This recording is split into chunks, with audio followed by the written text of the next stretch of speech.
नहीं, कम से कम हमारे यहाँ दिल्ली की मेट्रो जैसे वाकयात तो नहीं होते ना, कि एक लड़की को इतने लोग रेप भी करें और उसका सत्यानाश भी कर दें और आपके उसको मार भी दें। उस तरह निशाने के वाकयात तो नहीं पाकिस्तान में होते। एक बेचारी ट्विटर पे लड़की गई थी, उसको यूं गेंद की तरह खेल रहे थे लोग, यूं गेंद की तरह उसके कपड़े फाड़ रहे थे, उसके इधर उधर हाथ रहे थे। वो वीडियो भी मौजूद है, तो वो भाईजान, निम्रा जी उसका बता देंगे। वाकया आपने बाद में सुन भी लिया होगा। वो लड़की जो थी प्री प्लान गई थी, अपने दोस्तों के साथ गई थी।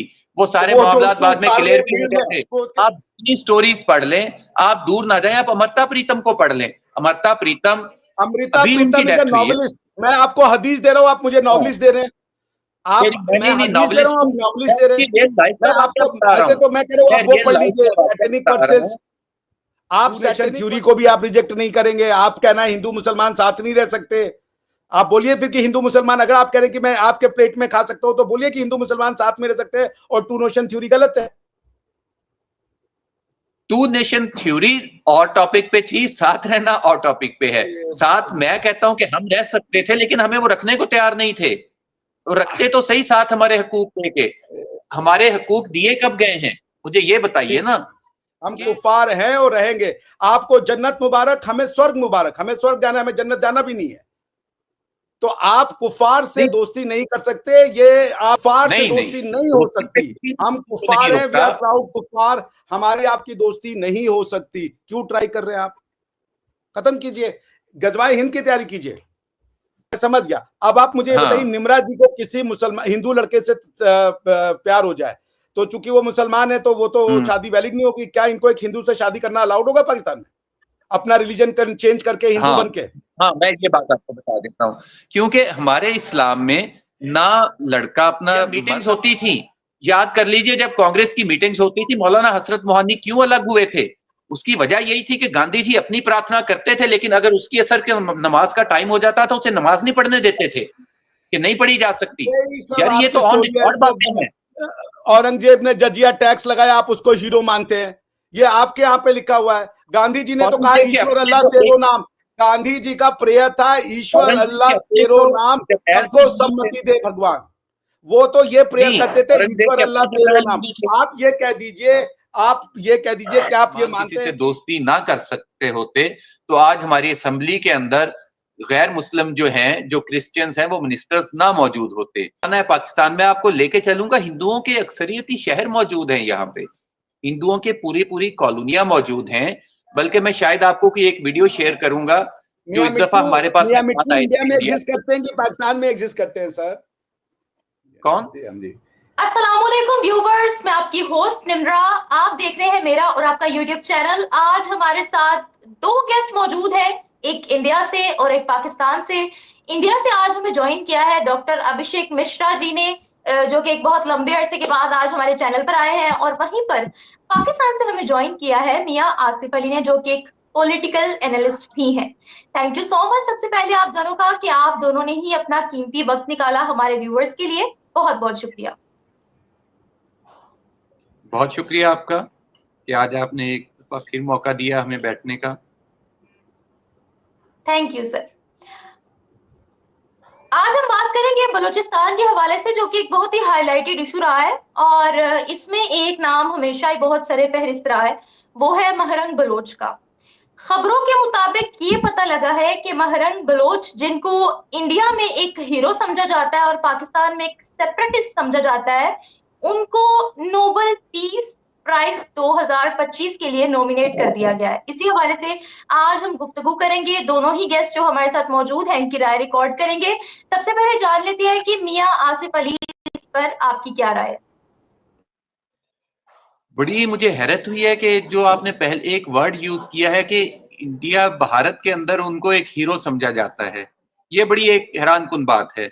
आपको शायद इस बात का इल्म नहीं है कि बलूचिस्तान के अंदर जब हमारे पंजाबी मजदूर जाते हैं और उनकी डेड बॉडीज वापस आती हैं, उनका शनाख्ती कार्ड देखकर उनको दहशतगर्द जो हैं वहां पे उनको कत्ल करते हैं और उनकी लाशें वापस भेजते हैं। और इसके बाद मैं, बल्कि प्रोग्राम के बाद आपको वो फोटोज शेयर करूंगा। मैं उन सब के घरों में गया हूँ जिन मजदूरों को वहां पे कत्ल किया गया है, जो यहाँ से पंजाबी कारोबार के लिए वहां पे गए, जिनकी लाशें वापस भेजी गई पंजाब के अंदर। यानी और महरंग बलोच, आप कहेंगी कि मैं क्यों दहशतगर्दों की बात कर रहा हूं, पंजाबी मजदूरों के मर्डर की बात कर रहा हूं और साथ महारंग बलोच का जिक्र ले आया हूं। महारंग बलोच एक कानवाय लेके आई, एक कारवां लेके आई। जब वो पंजाब में एंटर हुई तो तौंसा के मुकाम पे एक वहां के मुकामी जो सहाफी थे, उन्होंने उससे एक सवाल किया। वो खुद भी बलोच थे। उन्होंने कहा कि महारंग बीबी, जब हमारे वहां पे लोग जाते हैं, उनको मारा जाता है, उनकी लाशें वापस भेजी जाती हैं, तो आप उनकी मजम्मत करेंगी उनके कत्ल की? तो महारंग ने ये कहा, बल्कि महारंग बलोच ने, हम महारंग लांगू उसे कहते हैं क्योंकि बलोच एक सेपरेट आइडेंटिटी हो जाती है। खैर वो छोड़ें उस बात को। महारंग ने जवाब ये दिया कि मैं उनके कत्ल की मजम्मत नहीं कर सकती। तो उस दोस्त ने कहा, जो वहां पे एक जर्नलिस्ट थे, सहाफी थे, उन्होंने कहा क्यों? उन्होंने कहा कि वो क्यों जाते हैं वहां पे? अजीबो-गरीब सी लॉजिक दी। 3 दफ़ा उसने कहा, उसने उनके कत्ल की मज़म्मत करने से इनकार कर दिया। उसके बाद वो इस्लामाबाद में धरने पे जाके बैठ गईं। वहाँ पे हमारी एक एंकर वहाँ पे गईं, उन्होंने बहुत ज़ोर लगाया गरीदा फ़ारूकी ने कि वो उनकी मज़म्मत कर दें जो कत्ल कर रहे हैं बेगुनाहों को। तो महारंग बलोच ने इनकार कर दिया उनके कत्ल करने की मज़म्मत करने पे। तो मुझे इसलिए हैरत हुई सबसे ज़्यादा कि एक दहशतगर्दों की जो पुश्तपनाही करने वाली, मैं नहीं कहता कि वो खुद दहशतगर्दी में, वो टेररिज्म में मुलव्वस है, लेकिन जो दहशतगर्दों के स्टांस को सपोर्ट करने वाला भी हमेशा दहशतगर्दों का साथी ही होता है। उसको नोबेल इनाम के लिए, पीस के नोबेल इनाम के लिए मुंतखब कर लेना मेरी समझ से बालातर है कि जिन लोगों ने यहाँ पे पंजाबी मजदूरों को मारा, छोटे-छोटे बच्चे हैं, मैं उनके घरों में गया हूँ। आप हैरान होंगी कि एक मिट्ठू, हमारे यहाँ जो नॉन मुस्लिम हैं, उनको थोरी भी कहा जाता है। हिंदू जो था, मिट्ठू सादिकाबाद, जो सिंध पंजाब बॉर्डर का इलाका है, वहां से उसका ताल्लुक था। जब हम उसके घर में गए हैं, सॉरी तोताराम के जब हम घर गए तो मैंने कहा उसके घर हमने ताजियत के लिए जाना है। तो मुझे वो एक जगह पे ले गए, एक छपरा सा पड़ा हुआ था, कोई घर नहीं था वहां पे, 2-4 जो उसे कहते हैं कि लकड़ियां गाड़ के उसके ऊपर छत डाली हुई थी। मैंने कहा यार मैं तोताराम दे घर जाना। उन्होंने कहा मियाँ साहब तोतेराम दा यही घर रहा। मैं बड़ा हैरान हुआ, कहते उसका घर कोई नहीं है, ये एक छपरा सा है जिसमें एक दरी बिछी हुई है, जिस पे उसके बीवी बच्चे रहते हैं। उसके छोटे बच्चे की मैं तस्वीर आपके साथ शेयर करूंगा, उसके पाँव में चप्पल नहीं है और उसने एक कमीज पहनी हुई है। मैं शफीक जोइया के घर गया, उसके फैमिली से मिला, उनके बच्चों से। उसके बच्चे को मैंने उठाया हुआ है उस पिक्चर में, उस बच्चे के जिस्म पे कोई एक कपड़ा नहीं है। यानी उन लोगों को वहां पे मारा जाता है, टारगेट किया जाता है इन दहशतगर्दों की जानिब से, जो नाम नेहाद बलूचिस्तान के लिए बने हुए हैं। जी हम उसके लिए जंग लड़ रहे हैं, हकूक की जंग लड़ रहे हैं, दूसरों के हकूक को मारकर, और वहां पे वो जंग लड़ रहे हैं और महारंग जैसे करैक्टर उनको सपोर्ट कर रहे हैं। और उनको जब मुंतखब किया जाएगा नोबेल इनाम के लिए, तो हम उसकी शदीद ना सिर्फ मजम्मत करते हैं बल्कि शौक में हैं कि हमारे बच्चों के कातलों की सपोर्ट करने वालों को आप दुनिया नोबेल इनाम दे रही है। इससे बड़ा मजाक दुनिया के अंदर कोई नहीं हो सकता। जी अभिषेक सर, आप इस हवाले से क्या कहना चाहेंगे? क्योंकि बलूचिस्तान के इशू को इंडिया में भी बहुत ज्यादा डिस्कस किया जाता है, तो आप इस हवाले से क्या कहेंगे? क्या महरंग बलोच को इस अवार्ड के लिए नॉमिनेट किया जाना ठीक है या गलत है आपकी नजर में? और जिस तरीके से सर ने अपने पॉइंट्स रखे हैं, क्या आप उनके पॉइंट्स से एग्री करते हैं या नहीं? देखिए ऐसा है, क्या नाम है आपका, निम्रा जी, कि ये तो प्रॉब्लम है ना पाकिस्तान के अंदर। और वो प्रॉब्लम ये है कि पाकिस्तान कॉस्मेटिक सर्जरी में विश्वास रखता है, इंडिविजुअल्स को टारगेट करना, या आप समझ लीजिए किसी ग्रुप को टारगेट कर देना, अपनी प्रॉब्लम की जड़ पे जाने को तैयार ही नहीं। तो आप जब तक जड़ को नहीं एड्रेस करेंगे, महरंग बलूच एक नहीं 100 पैदा होंगे, एक आप चले जाएंगे 2 आ जाएंगे। पॉइंट है कि क्यों हो रहा है ऐसा, ठीक है ना? तो आपको उस पर जाना पड़ेगा कि अगर बलूचिस्तान में प्रॉब्लम है तो उसको एक्नॉलेज कीजिए, बैठिए। अब अगर आपको ये है कि सारी दुनिया बलूचिस्तान को प्रॉपल अप करती है, ऐसा भी नहीं है। कोई बलूचिस्तान कॉज के लिए एक्टिव पार्टिसिपेशन मुझे दुनिया में कहीं नहीं दिखती है। लेकिन पाकिस्तान के ऊपर प्रेशर डालने के लिए अब ये बात होता है कि अगर इनको नॉमिनेट किया गया है नोबेल पीस प्राइज कमेटी के द्वारा, तो वो कोई इंडिया के कहने पे तो नहीं हुआ होगा। नोबेल की तो अपनी स्क्रीनिंग कमेटी होती है, वो कोई किसी देश के कहने पे नाम नहीं डाल देते कि इंडिया ने पाकिस्तान से किसी का नाम भेज दिया और उन्होंने डाल दिया। वो ऐसे नहीं करते। They have their own committee, उसके बाद वो असेस करते हैं वेरासिटी को, क्लेम को, उनके स्ट्रगल को, उसके बाद वो करते हैं। But I can understand Asif साहब को कि वो अपने देश से बहुत प्यार करते हैं और उनको कष्ट हो रहा है कि उनके देश के जो कॉन्सेप्ट है उसको कोई चैलेंज कर रहा है। उनका देश जो है, जिसको उन्होंने बहुत मुश्किल से बनाया है, पाकिस्तान कह रहे हैं उसको, पाकिस्तान के आइडिया को लोग एक्सेप्ट नहीं कर रहे हैं, तो उनका गुस्सा जायज है, उनके गुस्से को मैं समझ सकता हूँ। बट पॉइंट ये कि क्या मेहरंग बलूच जी के ऊपर पर्सनल कमेंट करने से ये प्रॉब्लम सॉल्व हो जाएगी? नहीं हो पाएगी। हमारे यहाँ भी इंडिया में बहुत है, आप कश्मीर में आके देखें, आप कश्मीर में आके देखें, वो यही काम कर रहे हैं इस्लाम के नाम पे, क्योंकि वो कह रहे हैं हम बस मुसलमान हैं और कोई हमारी शिनाख्त ही नहीं है, बाकी सब शिनाख्त के ऊपर हमने तेजाब डाल दिया है। तो हम भी फेस करते हैं इसको। फिर जब पाकिस्तान इन फेसेस को लेके दुनिया में बेचता है तो पाकिस्तान को ये समझ में नहीं आता कि आप कर क्या रहे हो, आप किस आग से खेल रहे हो। ये आपको नहीं डसेगा, ये सिर्फ दूसरे को डसेगा कि मुसलमान बना दो, उसके बाद उससे बोलो कि तुम्हारी पिछली सारी की सारी हिस्ट्री खत्म हो जाती है और अब जो हिस्ट्री है बस वो हिस्ट्री मुगलों से और अरबी आक्रांताओं से जोड़ी जाएगी, बाकी सारी हिस्ट्री बेकार है। तो पॉइंट ये कि ये तो आप खेल खेलते हो, आपको ये समझ में नहीं आता कि आप जब जो काम करेंगे, अगर आप लॉ ऑफ कर्मा को नहीं मानते तो आप न्यूटन्स का लॉ ऑफ मोशन ही मान लें। To every action there is equal and opposite reaction, karma comes back. तो मैं फिर ये कहूंगा कि हम सब चाहते हैं कि पाकिस्तान में शांति हो, पाकिस्तान एक स्टेबल सोसाइटी बने, बट उसके लिए जो तरीका पाकिस्तान अपना रहा है वो तरीका कभी रिजल्ट ही नहीं पे करेगा। इंडिविजुअल के पीछे जाना, इंडिविजुअल्स को आप टारगेट करना, आप उनकी सेंसिटिविटीज को नहीं समझ रहे, उनको दुख क्या दे रहा है उसको समझ नहीं रहे, और आप जो है चीजों को कंस्ट्रक्ट करने पे तुले हुए हैं, चीजों को उसके नेचुरल जो फॉर्मेशन है उसके रूप में आप देखना ही नहीं चाहते। आप एक आइडेंटिटी या तो कंस्ट्रक्ट कर रहे हैं या तो डिस्ट्रक्ट कर रहे हैं। पाकिस्तान की आइडेंटिटी बनाने के लिए कितनी आइडेंटिटियों को आप बर्बाद करेंगे?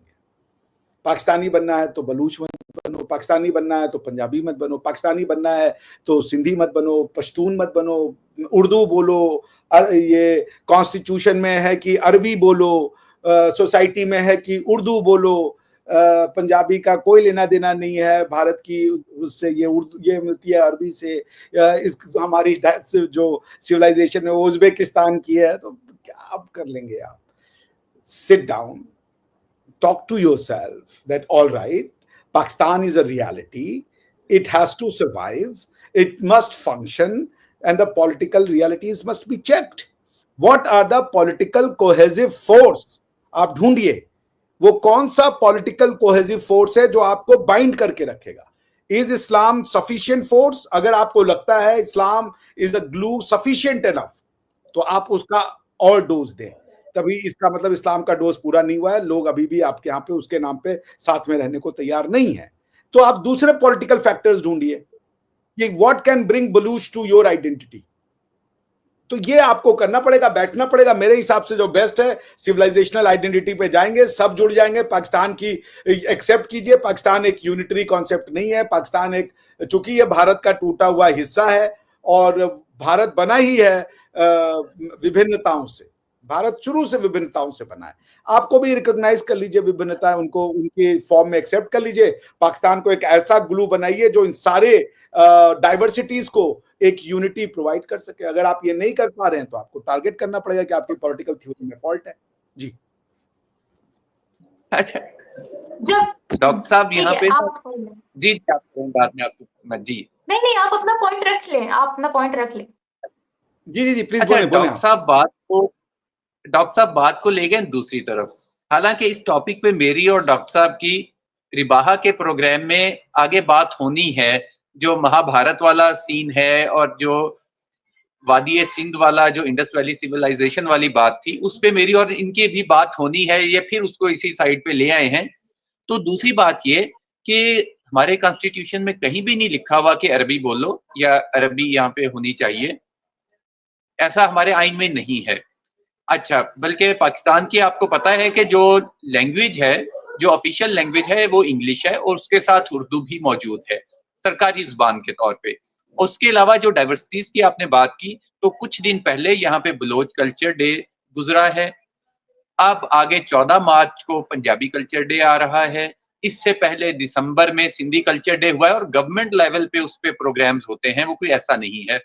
सिंध के अंदर सिंधी जो जुबान है वो सरकारी जुबान है, उनकी सारी की सारी कार्रवाई सिंधी में हो रही है, उनकी अदालती जुबान भी सिंधी है सिंध के अंदर, उनकी तालीमी जुबान भी सिंधी है। इसी तरह बलूचिस्तान में बरावी और बलूची पढ़ाई जाती है, केपी में पश्तो, हिंदको और दीगर जो लहजे हैं वो पढ़ाए जाते हैं। तो वो ऐसा इशू नहीं है कि पाकिस्तान के अंदर बाकी शनाख्तों को दबा के सिर्फ अरबिक शनाख्त को लाया जाता हो। आपने कभी भी मुझे कभी जुब्बे में नहीं देखा होगा, बल्कि हमारे किसी प्रेसिडेंट को भी आपने अरबी जुब्बे में नहीं देखा होगा। वो एक चीज है। बात यहाँ पे हम कर रहे थे बलूचिस्तान के हवाले से।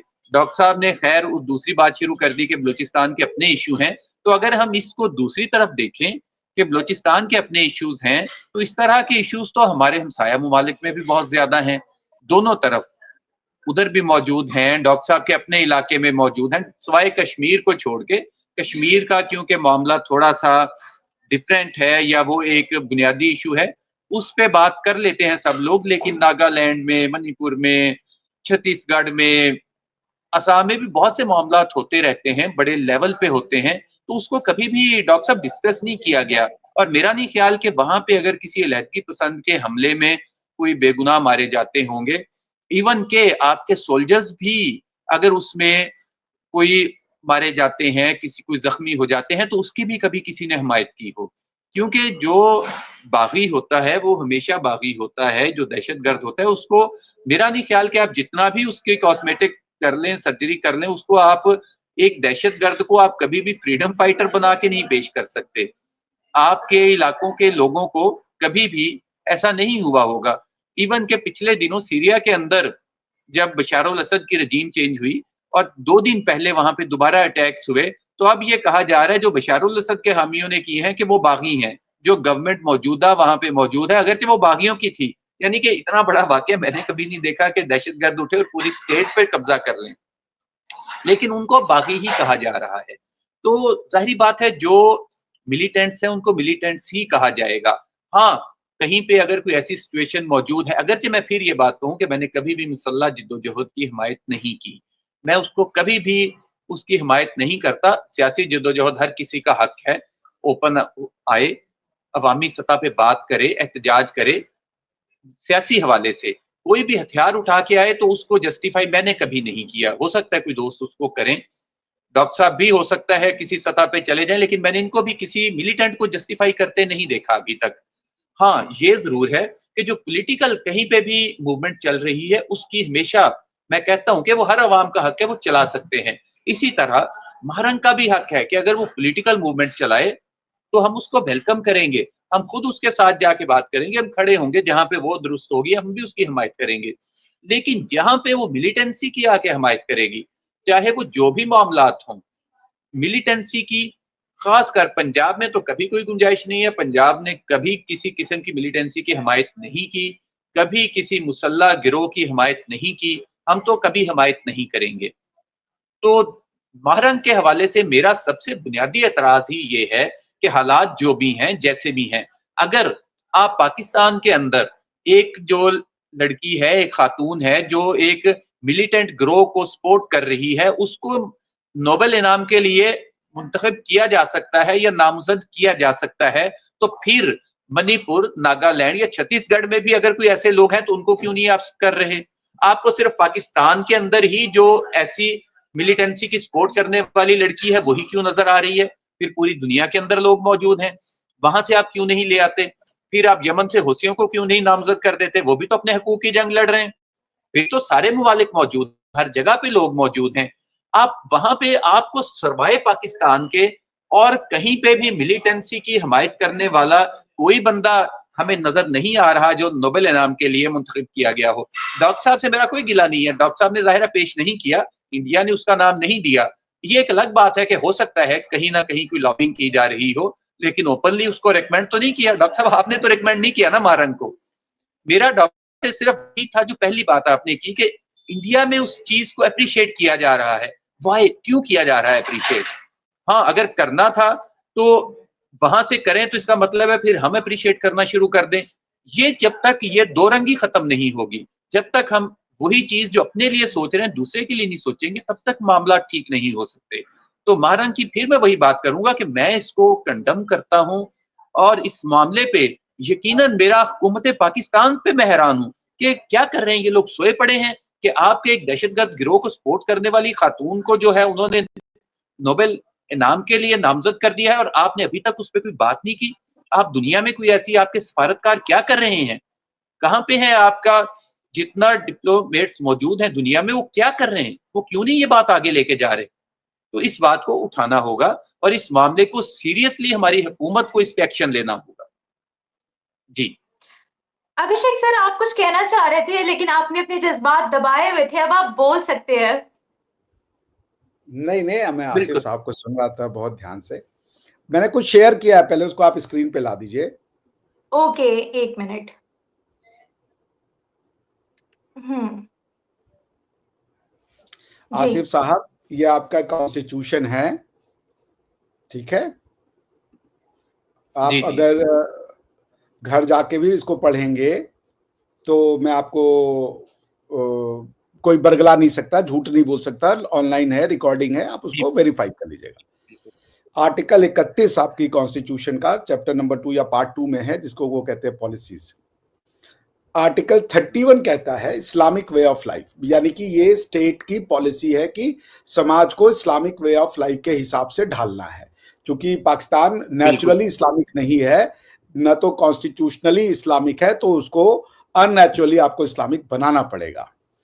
तो पहला कहता है article 31 clause 1, steps shall be taken to enable the Muslims of Pakistan individually and collectively to order their lives in accordance with the fundamental principles and the basic concepts of Islam, to provide facilities whereby they may be enabled to understand the meaning of life according to the Holy Quran and Sunnah। ठीक है sir? सो आपकी constitution, society, सबका core है holy Quran and sunnah. We have no dispute on that. ठीक है sir? Clause 2, the state shall endeavor as respects the Muslim of Pakistan to make the teaching of Holy Quran and Islamiyat compulsory, to encourage and facilitate the learning of Arabic language, and to secure correct and exact printing and publishing of Holy Quran।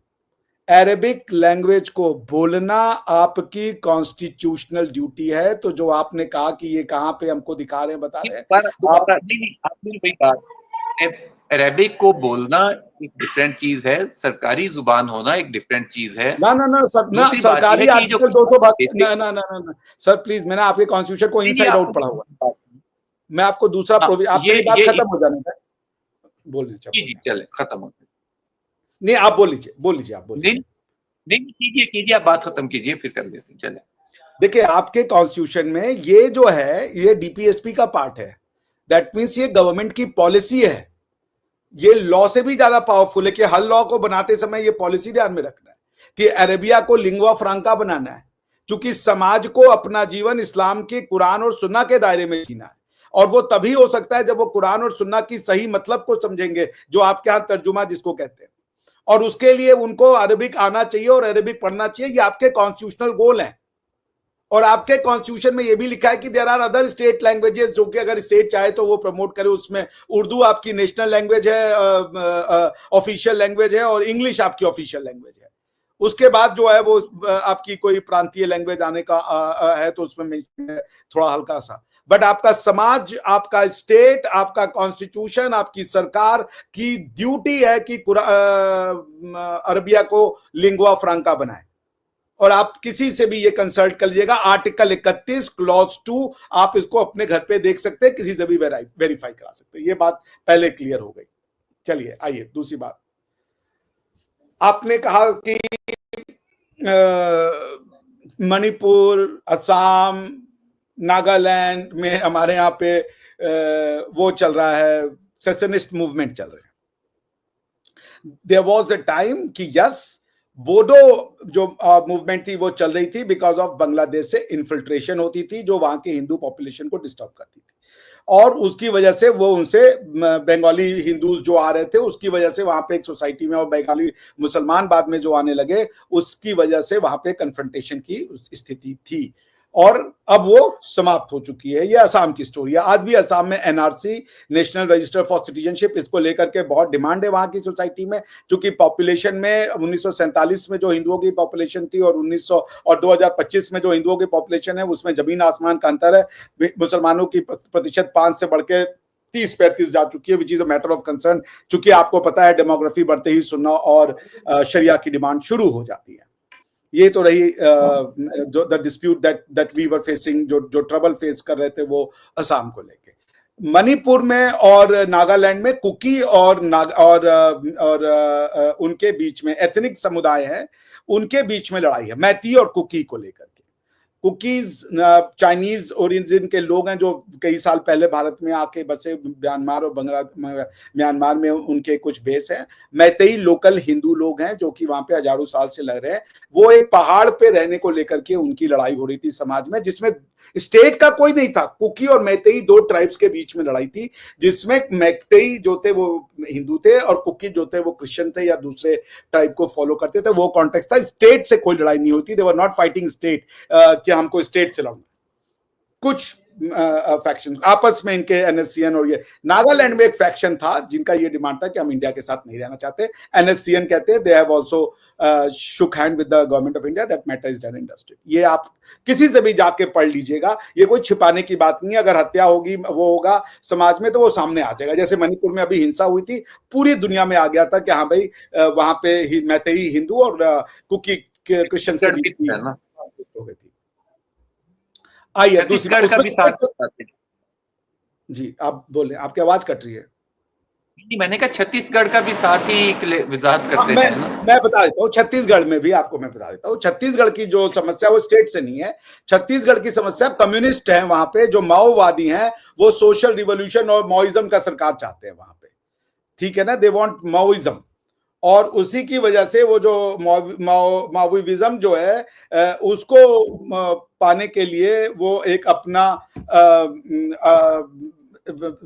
Social revolution भड़काना और ये सब करना चाहते हैं। क्योंकि India में एक समय था, कई आइडियोलॉजीज आई, उनमें से कुछ आइडियोलॉजीज अभी भी इंडिया में परेशान कर रही थी, बट ये सारी आइडियोलॉजीज अपने फैग एंड में है, अपने फैग एंड में है, ठीक है।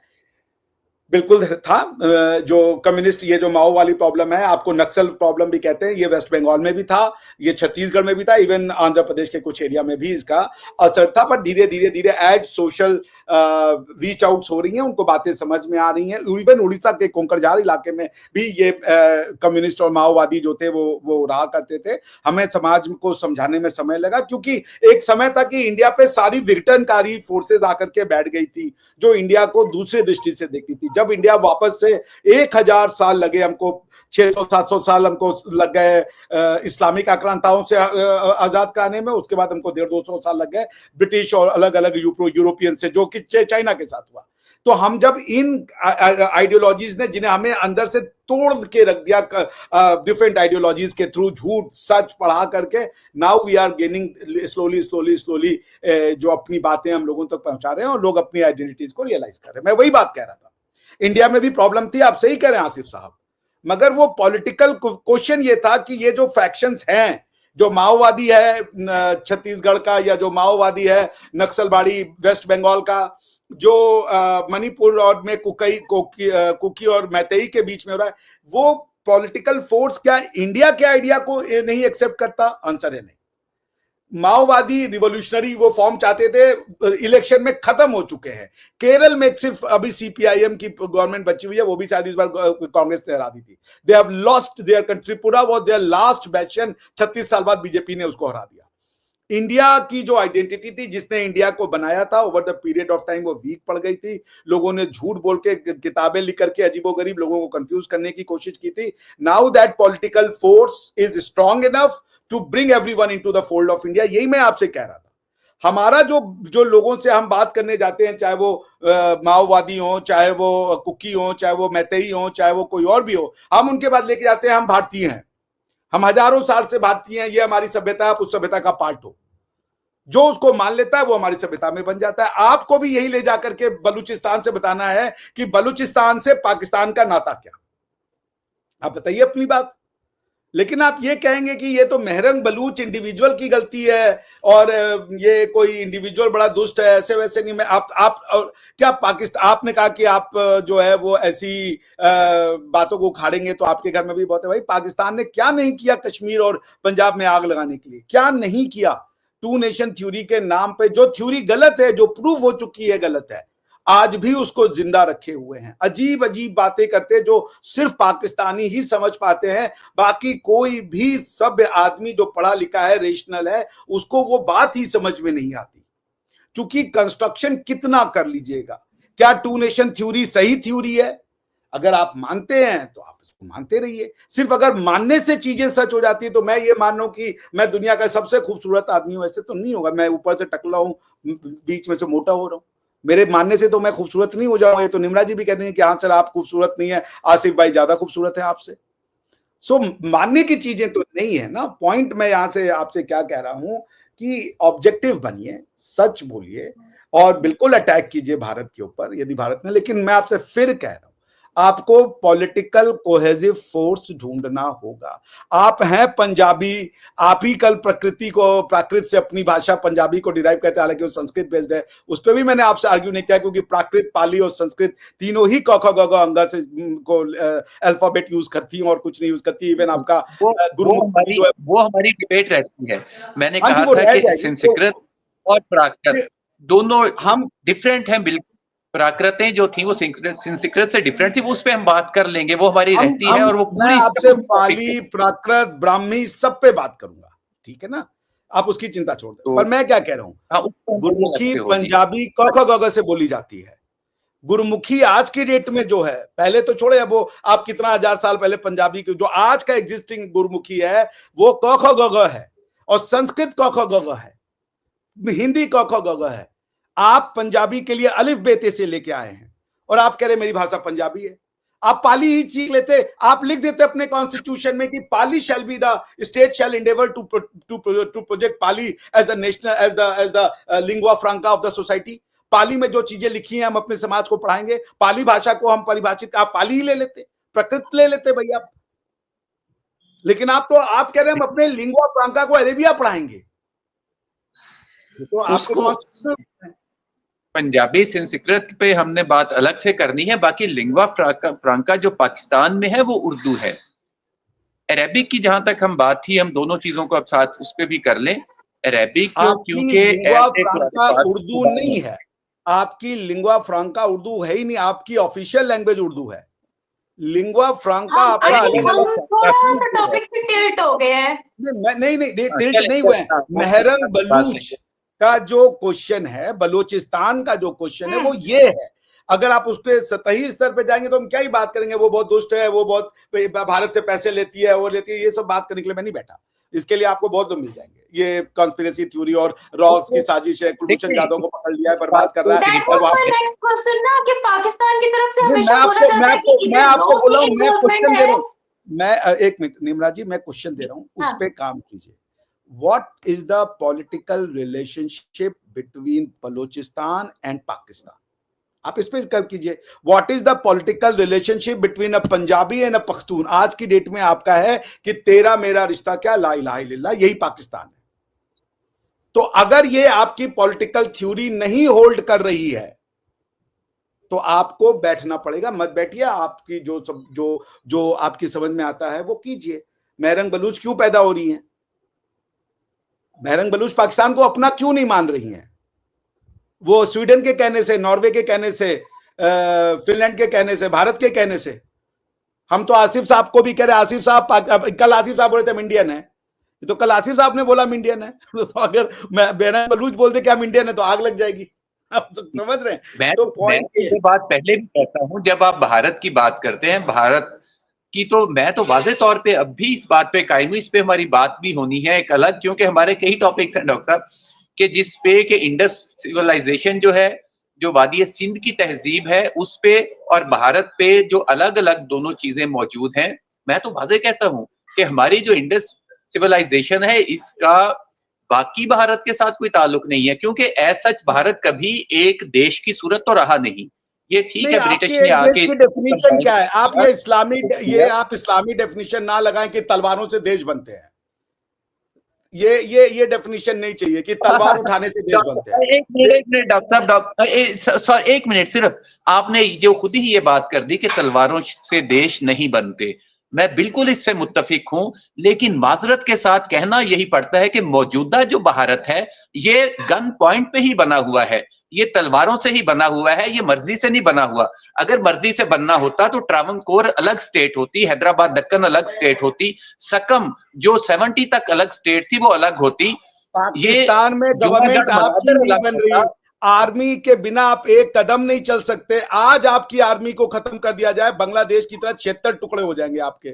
पॉलिटिकली आप नहीं टिके हुए हो। हमारे गवर्नमेंट 76 हो जाएंगे। मतलब आसिफ भाई कम से कम भारत कुछ के सोचें हो अपने अंदर। जाएंगे। आप बिना आर्मी के आप टिक सकते हो? आपकी जो कॉन्स्टिट्यूशनल बैकिंग है वो आर्मी की बंदूक के नाल है। अगर बंदूक की नाल नहीं होती ना तो ये लोग फ्रीडम अपनी बातें फ्री से कह सकते हैं। यार कैसी बातें कर रहे हैं यार, आप हैं तलवार के बनते। इस्लाम की कॉन्स्टिट्यूशन, इस आप सऊदी अरेबिया का कॉन्स्टिट्यूशन देखेंगे, उनका है तलवार और वो खजूर का पेड़। बिना तलवार के आप नहीं एग्जिस्ट कर सकते। आप तलवारें और बंदूकों को बोलिए अपने घर में जाके देखें, लोगों के अंदर का सच बाहर आएगा और भारत अपने आप बन जाएगा। आप ये भी कहेंगे कि ये अखंड भारत को लेने वाले लोग हैं, ये अखंड भारत है, और आप ये भी कह रहे हैं कि भैया ये इंडस वैली सिविलाइजेशन नहीं है। इंडस वैली सिविलाइजेशन जिसको आप कहते हैं वो भारतीय सभ्यता थी, वो एक्सटेंड होती है जाकर के धौलावीरा, रखी गढ़ी और सिमिलर चीजें वहां पे पाई गई। गांधारा के तहजीब को आप कह रहे हैं, गांधारी जो थी वो धृतराष्ट्र की पत्नी थी, जिनसे की दुर्योधन पैदा हुए, महाभारत का युद्ध आप कह रहे हो हमारा। मेरा हड़प्पा आर्यंस के आने से बहुत पहले से मौजूद है यहाँ पे। हमारी हड़प्पा की जो सिविलाइजेशन है जहाँ पे पहिया भी आजाद हुआ है। कहां से आने का ये बता दिया किसने? आर्यन आपको बता के गए थे कि हम भाई साहब आ रहे हैं बाहर से? भाईजान मैं तो प्योर आर्यन हूँ, मेरा तो फेस आपको बता देगा कि ये मेरी जो डबल चिन्ह मेरे चेहरे पे मौजूद है, मेरी जो डबल नोज मौजूद है, आर्यन है क्या? पहले ये बता दीजिए, व्हाट इज आर्यन? ये आर्यन क्या है, मुझे समझा दें सर आप। और जो हड़प्पा हमारा पहले से यहाँ मौजूद था, मैं इसलिए कहता होता हूँ कि वेद बाद में लिखे गए, हिंदू तो खैर जो सनातन धर्म बहुत बाद में आया, हमारा जो हड़प्पा जो यहाँ पे साहिवाल के साथ मौजूद है, ये हम तो 5000 साल पहले से यहाँ मौजूद हैं। आप हड़प्पा पे भी हम बात करेंगे आपसे। आप तो पहले आप बहुत सी चीजों को मिक्स कर दिए। आप ये बताइए, आप communist theory of school of thought पे जा रहे हैं, मैं आपसे पूछ रहा हूं कि आर्यन क्या है, पहले ये बता दें आप मुझे, आर्यन क्या है इसके बारे में, क्योंकि आपने कहा आर्यन आए हैं बाहर। कौन है आर्यन? आर्यन क्या है? आर्यन इन्वेंशन थ्योरी पे हम बाद में बात कर लेंगे। मैं क्योंकि हम बात को फिर मिक्सअप कर बात करेंगे तो फिर हम बात क्या करेंगे? आज तो बात पे नहीं छोड़ सकते। देखिए ऐसा है, क्या नाम है, आसिफ भाई यहाँ पे आते रहे हैं, यहाँ पे हम भी आए हैं, यहाँ पे मंगोल भी आए हैं, पाकिस्तान को छोड़ के, आसिफ भाई पाकिस्तान को छोड़ के सारी दुनिया उसको भारतीय सभ्यता मानती है। आप अलग हैं, आप यूनिक हैं। आप ये भी नहीं मानते कि जो पंजाब का लाहौर है, जो प्रभु श्री राम के बेटे के नाम लव के ऊपर है, कल ही आपके मीडिया में भी छपा है, आप कह रहे वो इंडिया की, वो इंडिया में लॉ का मंदिर मौजूद है, शाही किले में लॉ का मंदिर मौजूद है, मैं अक्सर वहां पे जाता हूँ, हमें तो इस पे फख्र है कि इस पे मौजूद है। जाइए मंदिर में फायदा क्या? मंदिरों को आपने छोड़ दिया ना, मंदिर आपकी आइडेंटिटी तो नहीं है ना। आप तो टू नेशन थ्योरी वाले हो ना सर। नाम पे कसूर मौजूद है। आपके वंशज राम जी तो नहीं है ना भैया? आसिफ साहब आप राम जी के वंशज है?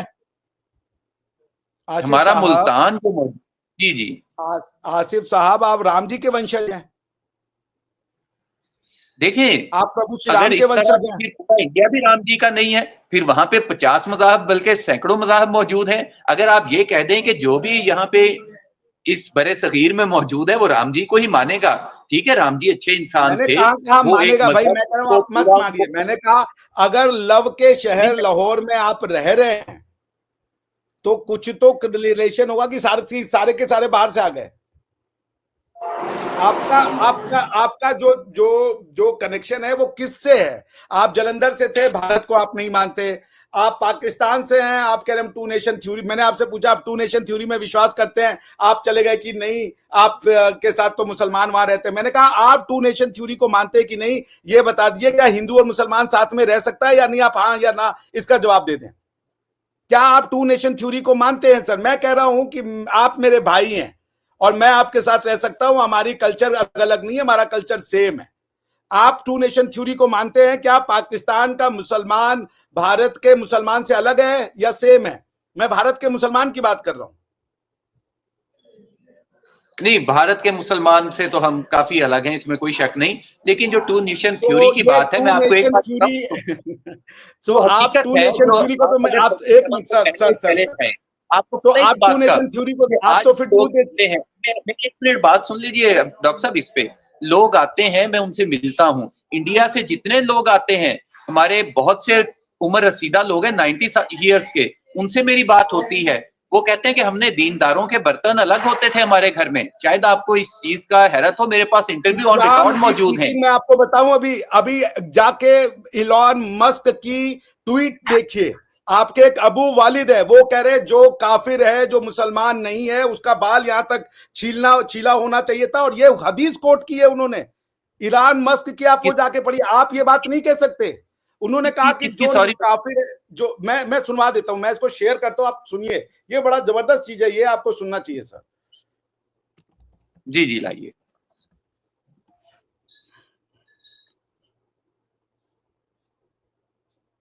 ये तो आप सुनिए, आप ये बार बार ये छुआछूत और ये सब की बात करते हैं।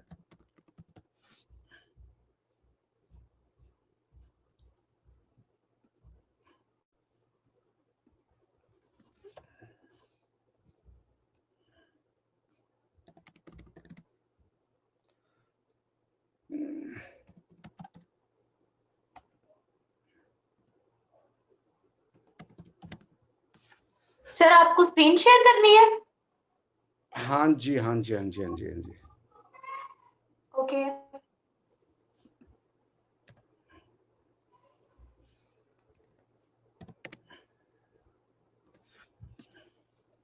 एक मिनट दीजिए बस। हाँ ये रहा। चूंकि ये सुन के मैं थक गया हूं, so now time for reality check.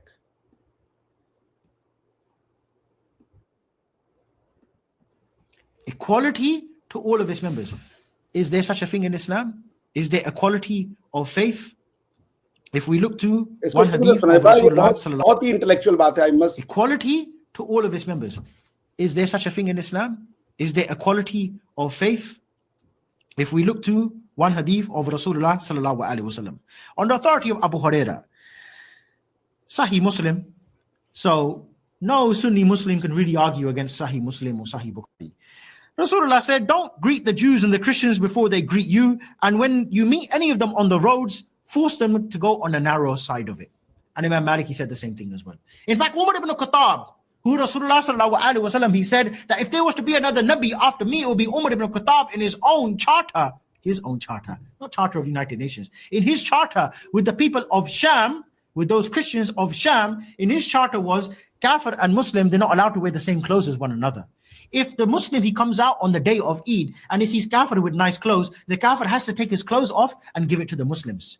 The Kafir, when he walks inside the street, he has to wear a red belt around his neck, and he has to have his forehead shaved, and he has to wear two shoes which are different from one another. He's not allowed to walk on the pavement. He has to walk in the middle of the road, and he has to ride on a mule. And that's only for the adults, not for the children. And you can see how Islam would make the child become a Muslim. The kafir, or the child growing up in a state of kufr, he will turn to Islam. Why? Because the child will be walking along with his dad. They say, Dad, yeah, why you got your forehead shaved? I don't know whether these Muslims, they make me do it. Why you got to walk? Why can't you ride the animal? Like the Muslims, they ride the animal like this. Why are you walking with both legs dangling on the side of the donkey? Why is it every time the Muslim comes to you, he asks you for your clothes, you give it? Why is it every time he tells you to get down from the horse, you have to take it? And not only that, he said the kuffar, they can have their churches. They can have their churches, but they're not allowed to ring the bell. And if a Muslim, he's walking by, let's say, for example, a Muslim's been on Edgware Road, for example. He's had some nice shisha, some nice steak. No hubble bubble. We don't deal with anything like that.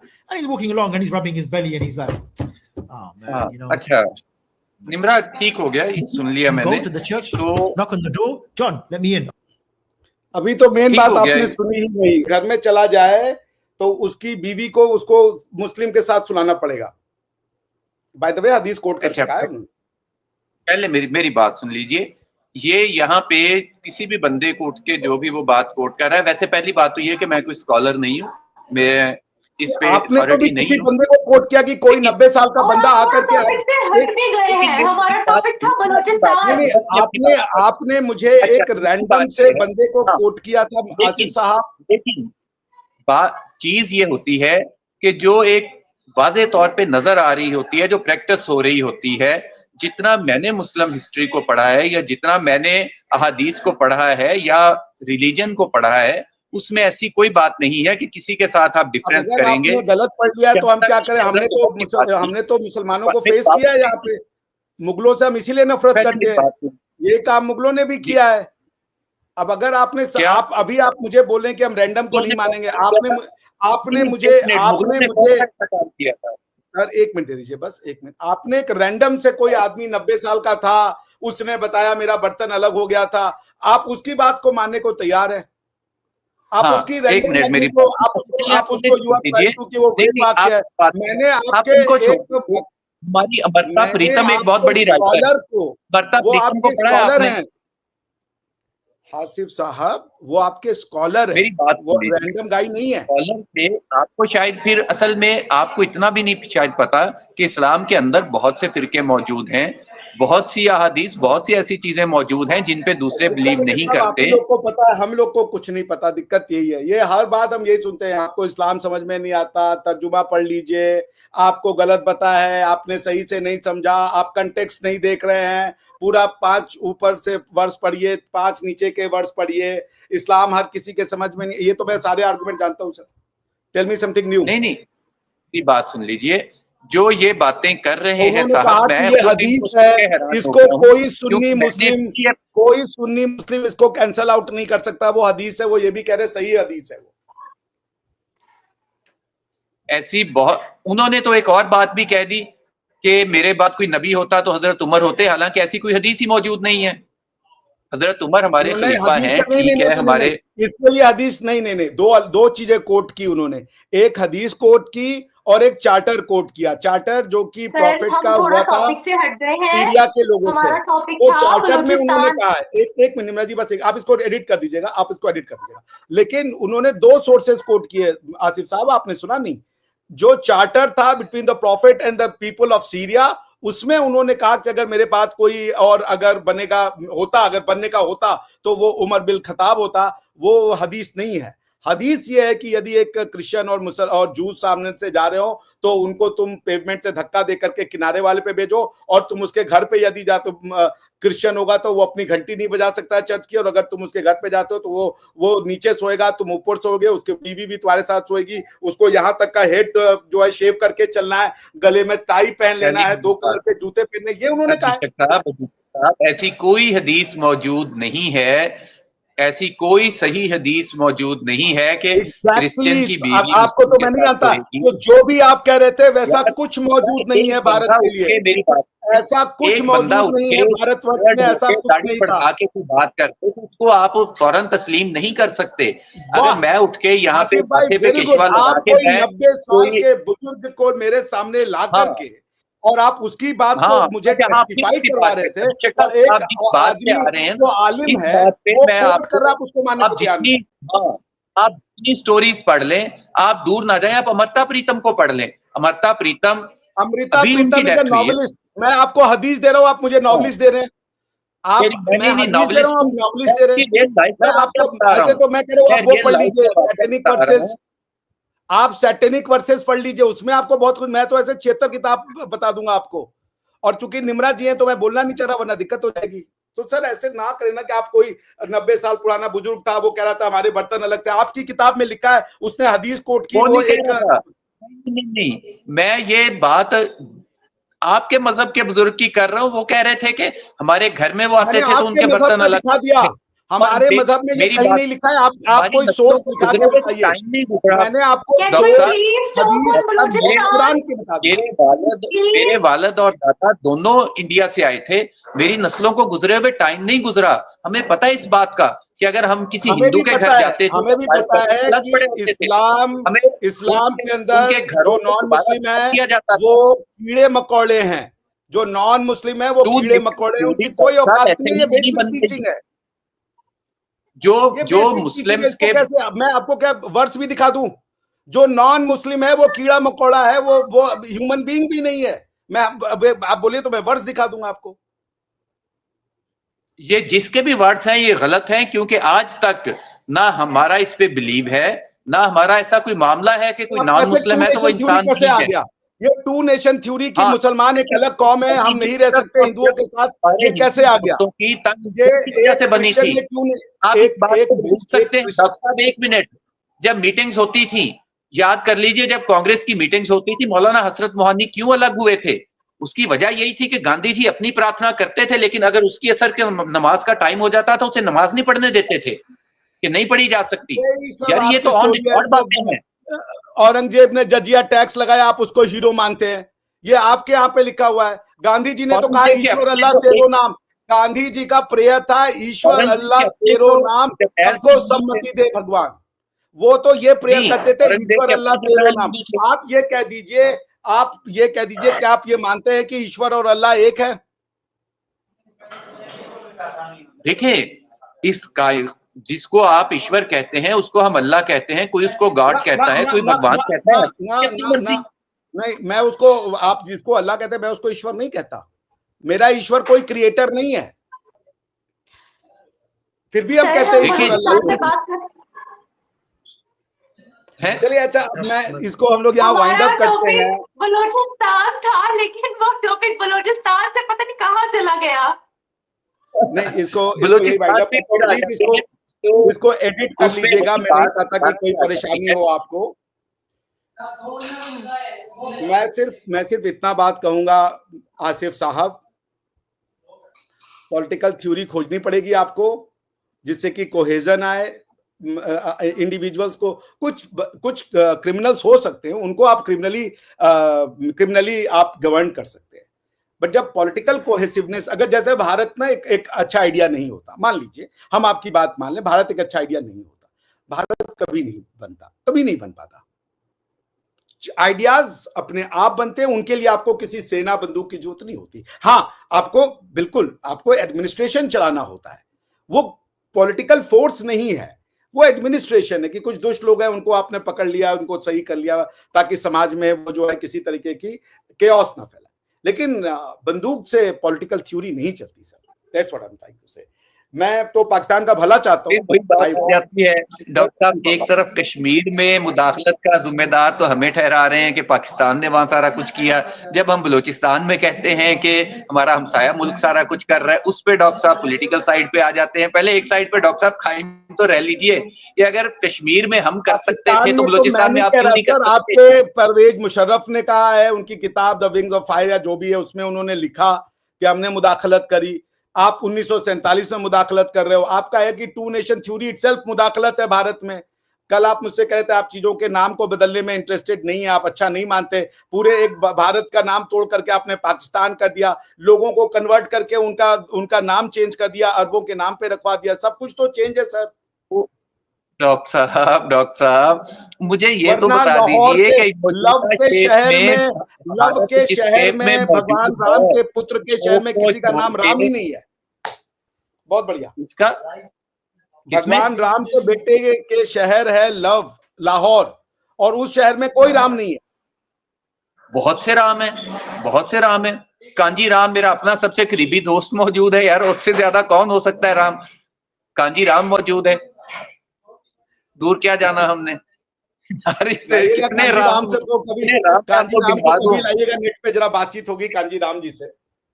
नहीं, कांजी राम को बिल्कुल मैं लेके आऊंगा, बल्कि हमारा वहां पे 10,000 बंदे का उसने हॉल बनवा दिया मंदिर बनने का था, लोगों ने खड़े हो गए, पख्तूनख्वा में मंदिरें तोड़ दी, और आप कह रहे हैं कि आप ठीक है कीजिए, किसने इसमें तोड़ कोई बात मंदिर? नहीं हो सकती, मैं मानता हूँ आप किसने बहुत मंदिर सही जा रहे हैं। नहीं डॉक्टर साहब, पख्तूनख्वा में किसने मंदिर तोड़ दी? कोई वो ऐसा तो सीन नहीं है। आपकी गवर्नमेंट का वो एक हाई कोर्ट एक का ऑर्डर भी आदमी आया था, उसको वो तो आप एक ये देखिए, आशिकम का मैं इसमें इश्यू नहीं जा हुआ रहा, है, देखिए एक आशिकम ऐसा का है। इश्यू हुआ है, इसके अलावा कोई ऐसा इश्यू नहीं है वहां पे। आप शायद हैरान हो इस बात पे कि हमारे यहाँ मुसलमान अपने फिरकों पे तो लड़ रहे हैं पाकिस्तान में, एक दूसरे से तो लड़ लेंगे, एक दूसरे की मस्जिदों के खिलाफ तो हो जाएंगे, लेकिन उन्हें इतनी कोई फुर्सत नहीं है कि वो मंदिरों की तरफ जाएं या गिरजों की तरफ जाएं या दूसरी तरफ जाएं। ये भी बड़ी एक अलमिया है हमारा कि हम एक दूसरे अभी से लड़ते 17 रहते गिरजे हैं। कहाँ जलाए थे, वो कौन सा शहर था, 17-18 गिरजे जला दिए थे, वो नाम मैं भूल गया, पाकिस्तान में पिछले साल ही की घटना है। सर ठीक है सर, मैं आपकी बात को सब मानता हूँ, इसका कोई अंत नहीं है, जब तक आप स्वयं से नहीं मानेंगे मुझे प्रूफ, मैं तो मान रहा हूँ, मैं सारी बात आपकी मानता हूँ, ये सब हम लोग झूठ बोल रहे हैं, पाकिस्तान में ऐसा कुछ नहीं होता। पाकिस्तान एक बहुत ही प्लूरलिस्टिक रिलीजियस कंट्री है, जहां पे 99.5% मुसलमान है और 0.5% में दुनिया का सारा रिलीजन है, मगर दुनिया की सबसे रिलीजियसली प्लूरलिस्टिक कंट्री आप हैं। आपको किसी रिलीजन से कोई दुश्मनी नहीं है, आप हिंदुओं को अपना दुश्मन नहीं मानते, आप क्रिश्चियनों को अपना दुश्मन नहीं मानते, आप एक बहुत ही प्रोग्रेसिव कंट्री है, मैं मानता हूँ। और इंडिया एकदम घटिया कंट्री है, यहाँ पे सारे रिलीजन के साथ अपमान हो रहा है, मुसलमानों को बड़ा अत्याचार झेलना पड़ रहा है, ये सब मैं मान रहा हूँ। अब आप बताइए, आपको जब तक आप स्वयं आपने बात ही खत्म कर दी, सारा कुछ मान लिया, मैं क्या मनवाऊं आपसे? मैंने सब मान लिया है। अब मैंने कहा ना कि असल में अब मनवाने का टाइम नहीं है, जिस दिन आपको सेल्फ रियलाइजेशन होगा आप कर लेंगे, वरना मैं आपकी सारी बात मानता हूं। मैं कह रहा हूं, मैं आसिफ साहब की सारी बातों को मानता हूं। पाकिस्तान बहुत प्रोग्रेसिव, बहुत इकोनॉमिकली वेल डेवलप्ड, रिच और एजुकेटेड कंट्री है, जहां पे साइंस, टेक्नोलॉजी, मेडिसिन सब में वो नंबर 1 है, आई एक्सेप्ट इट। और इंडिया साइंस नहीं है, वहां पे गरीबी है, सबको एक दूसरे से लड़ रहा है, और जैसे कोई मुसलमान देख लेता है सब रोड पे चाकू लेके निकल जाते हैं। लेकिन इंडिया जो है अनफॉर्चुनेटली, देखिए इंडिया में सब मुसलमानों को मार रहे हैं, और इंडिया में मुसलमानों की पॉपुलेशन जो है वो 5 गुना बढ़ गई है, और पाकिस्तान में सब हिंदुओं से प्यार करते हैं, उनकी जो पॉपुलेशन है वो खत्म हो गई है। ये प्यार मुझे बड़ा अच्छा लगा, जो पाकिस्तान का प्यार। नहीं यार, आपको फिर अंदाजा नहीं है यार। डॉक्टर साहब आपने आना है पाकिस्तान में, आपको लेके चलूंगा। हिंदुओं के अक्सरियती शहर मौजूद हैं यहाँ पे, हिंदुओं के पूरी कॉलोनियां मौजूद हैं। बल्कि मैं शायद आपको की एक वीडियो शेयर करूंगा जो इस दफा हमारे पास मियां इंडिया में एग्जिस्ट करते हैं कि पाकिस्तान में एग्जिस्ट करते हैं सर? कौन मियां मिट्टू? कौन समझ नहीं है, बात नहीं समझ आई मुझे। किस जगह पे रही? वो कह रहे हैं मियां मिट्टू कहाँ एग्जिस्ट करते हैं, वो ये कह रहे हैं। मियां मिट्ठू नहीं, उनका नाम मियां मिठा है असल में। अरे मिठा साहब, मियां मिठा वो सिंध के आदरणीय अंदर एग्जिस्ट करते हैं, इसमें कोई शक नहीं है, सिंध में मौजूद है। उनका डहर की शहर है वहां पे, और वहां पे हिंदू पॉपुलेशन है बहुत बड़ी, इसमें भी कोई शक कैसे नहीं है। इंसान है मियां मिट्टू के बारे में तो आपका क्या, मियां मिठा साहब के बारे में क्या ख्याल है आपका, कैसे इंसान है वो? देखिए मियां मिठा जो है, मियां अब्दुल हक मियां मिठा जिन्हें कहा जाता है, वो वहां पे साहबका MNA भी हैं, और उन लोगों का पूरा एक सिलसिला है वहां पे, उनका एक तसव्वुफ का सिलसिला, वो लोग कैसे वहां पे इंसान आते है? जाते। वो कैसे इंसान है? समझ नहीं बात। वो कैसे इंसान है सर? अच्छा है, बुरे हैं, क्या है? MNA है आप बता रहे हैं, तो बिल्कुल रही है। मैंने जी, कहा वो दोबारा चूंकि बताइए। MNA है तो बड़े बड़े उनका इज्जत होगा समाज में। समझ नहीं, दोबारा 1 मिनट बात कीजिएगा। निम्रा जी आपको सुना दिया तो आप बोल दीजिए, आपका ना थोड़ा ब्रेक हो रही है। हाँ जी, वो कह रहे हैं कि कैसे इंसान है मियां मिट्टू, वो ये पूछ रहे हैं।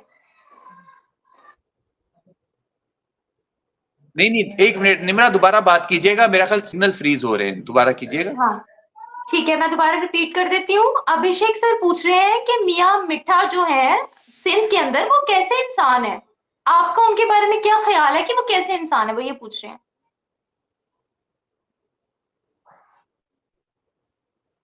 हाँ, मियां मिठा एक, जैसे हमारे यहाँ साधु संत होते हैं, सेंट्स होते हैं, उस तरह वो भी यहाँ पे मौजूद हैं, और एक बुजुर्ग हैं इलाके के, और उनकी वहां पे रहाइश भी है। असल में जिस तरफ अभिषेक साहब जाना चाह रहे हैं, मैं उस पे भी, वो भी एक पूरा एक टॉपिक है अभिषेक साहब, जो यहाँ पे इस्लाम कबूल करने का, इस्लाम मुसलमान होने का, वो भी कोई इतना ज्यादा कोई हजारों बच्चियां नहीं है, चंद एक बच्चियां मौजूद हैं, मेरी उनसे मुलाकातें भी हुई हैं क्योंकि मेरा अपना ताल्लुक भी उस इलाके के करीब ही मेरा शहर है। वो एक बहुत बड़ा पूरा एक टॉपिक है जिस पे हम बात कर लेंगे।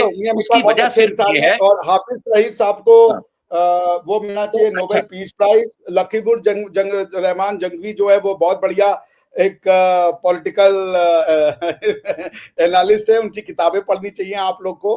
आई agree with you sir, I agree with everything.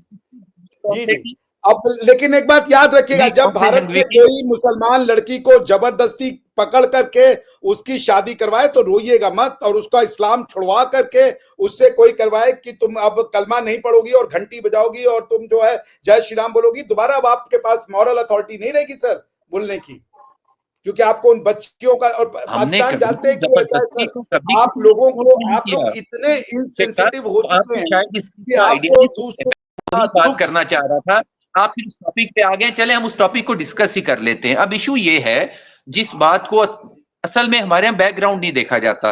अब मुसलमानों का इशू ये है, अब होता क्या है, वहां पे लड़का लड़की का आपस में अफेयर हो जाता है, एक दूसरे से इनको प्यार हो जाता है, दोस्ती हो जाती है। मुसलमानों का इशू ये है कि ये गैर मजहब में शादी नहीं कर सकते, तो ये शादी करेंगे मुसलमान लड़की को एक मिनट, सिर्फ हिंदू लड़की को मुसलमान लड़की से प्यार होता है। निम्रा जी एक मिनट, निम्रा जी को किसी हिंदू से प्यार हो जाए कीजिए ना। अब जो इशू जो चल रहा है, आप इशू को समझ प्यार कर लेते हैं तो इस्लाम में बिना कन्वर्जन के शादी नहीं होती। मैं समझ गया। अब आप मुझे बताइए, निम्रा जी को किसी मुसलमान हिंदू लड़के से प्यार हो जाए तो चूंकि वो मुसलमान है तो वो तो शादी वैलिड नहीं होगी। क्या इनको एक हिंदू से शादी करना अलाउड होगा पाकिस्तान में, अपना रिलीजन चेंज करके हिंदू बन के? हाँ, मैं ये बात आपको बता देता हूँ, क्योंकि हमारे इस्लाम में ना लड़का अपना, मर्द अपना रिलीजन बदल सकता है, ना औरत बदल सकती है, क्योंकि हर मजहब के अपने सर्कमस्टांसेस हैं ना, अपने असूल ज़वाबित हैं। इसमें जो भी मजहब छोड़ के जाता है, आप शरिया को मानते हैं, आप शरिया से चलना चाहते हैं ना? अच्छा, बात सुने ना, आप अपने धर्म के मुताबिक ही चलेंगे ना, हम अपने धर्म के मुताबिक ही चलेंगे, तो हमारे लड़की भी अपना मजहब नहीं छोड़ सकती। अब होता क्या है कि अगर मुसलमान लड़की के साथ किसी हिंदू लड़के को प्यार होता है, तो लड़का अपना मजहब छोड़ सकता है। ये आपको किसने बता दिया कि हिंदू की लड़की अपना मजहब छोड़ सकती है? किसने बताया आपको? देखिए, एक जो अपनी मर्जी से कोई भी अपना मजहब छोड़ सकता है, अगर उसके ऊपर उसके मजहब की तरफ से अपना मजहब नहीं छोड़ सकते।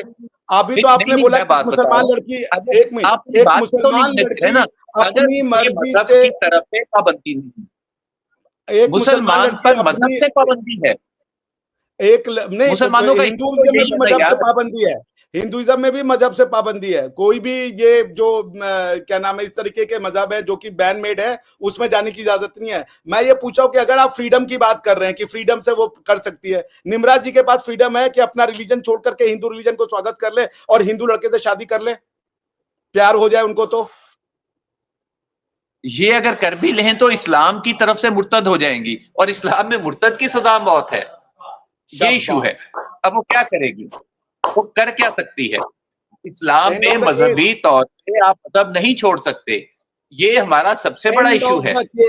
तो आप इस्लाम के हिसाब से रहिए ना सर, फिर इस्लाम के दायरे में बात कीजिए, फिर नॉन इस्लाम और ये सब के दायरे में बात मत कीजिए, फिर इस्लाम के दायरे में बात कीजिए। कुफ्फार के साथ आपकी दोस्ती नहीं हो सकती, हम कुफ्फार हैं और रहेंगे। आपको जन्नत मुबारक, हमें स्वर्ग मुबारक, हमें स्वर्ग जाना, हमें जन्नत जाना भी नहीं है। तो आप कुफार से दोस्ती नहीं कर सकते, ये आपके कुरान का अकीदा है। कुफार से दोस्ती नहीं हो सकती। हम कुफार हैं, वी आर प्राउड कुफार, हमारी आपकी दोस्ती नहीं हो सकती। क्यों ट्राई कर रहे हैं आप? खत्म कीजिए, गजवाए हिंद की तैयारी कीजिए, वो आपका रिलीजन है। जो गजवाए हिंद आपका रिलीजन है, दोस्ती आपका भाई वो बोलते थे आपके क्या नाम है, हालांकि यहां भी लिखा हुआ, मैं आपको वर्ड्स कोट कर सकता हूं, लेकिन कि कुफार क्रिश्चियन, कुफार मुशरिक, इनसे दोस्ती मत करो, इनसे उतना ही रिलेशन रखो जितना तुम्हें टॉयलेट जाने के लिए किसी व्यक्ति से रखना पड़ता है। तो फिर आप इसी पे चले ना सर, फिर कहां ये कि हमें दोस्ती चाहिए, हमें भाईचारा चाहिए, हमें ये रिलेशन रखना है, वो तो संभव ही नहीं है ना सर। हम तो मुशरिक है।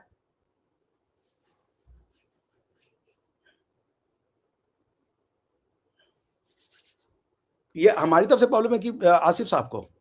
नहीं, वो उनके इंटरनेट का मसला है, इंटरनेट का मसला है। अब आगे अच्छा, बात ये है आप दो वीडियो बातों नहीं को आ मिक्सअप रही कर आसिफ साहब आप दिख नहीं रहे। नहीं आ सर, आपकी वीडियो अब नहीं आ आ रही। अब आ गई।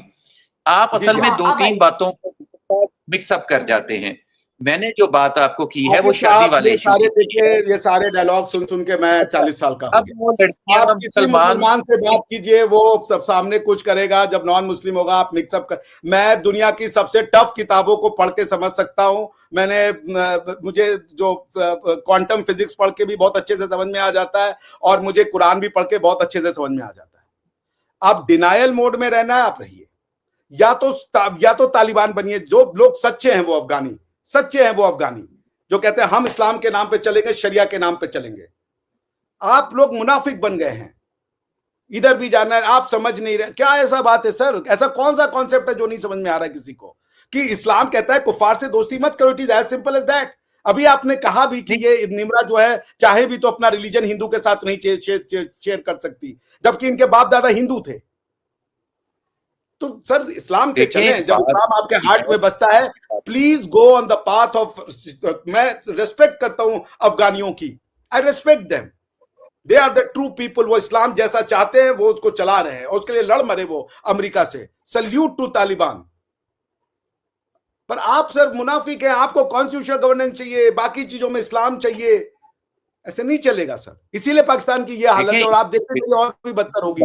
एक ही तरीका है सर, आमिरियत की तरफ चाहिए। प्लीज टीटीपी को एक्सेप्ट कीजिए, हाथ जोड़ दें। मैंने कभी भी आपने इस चीज को देखा है कि मैंने कभी आपके मजहब को निशाना बनाया हो?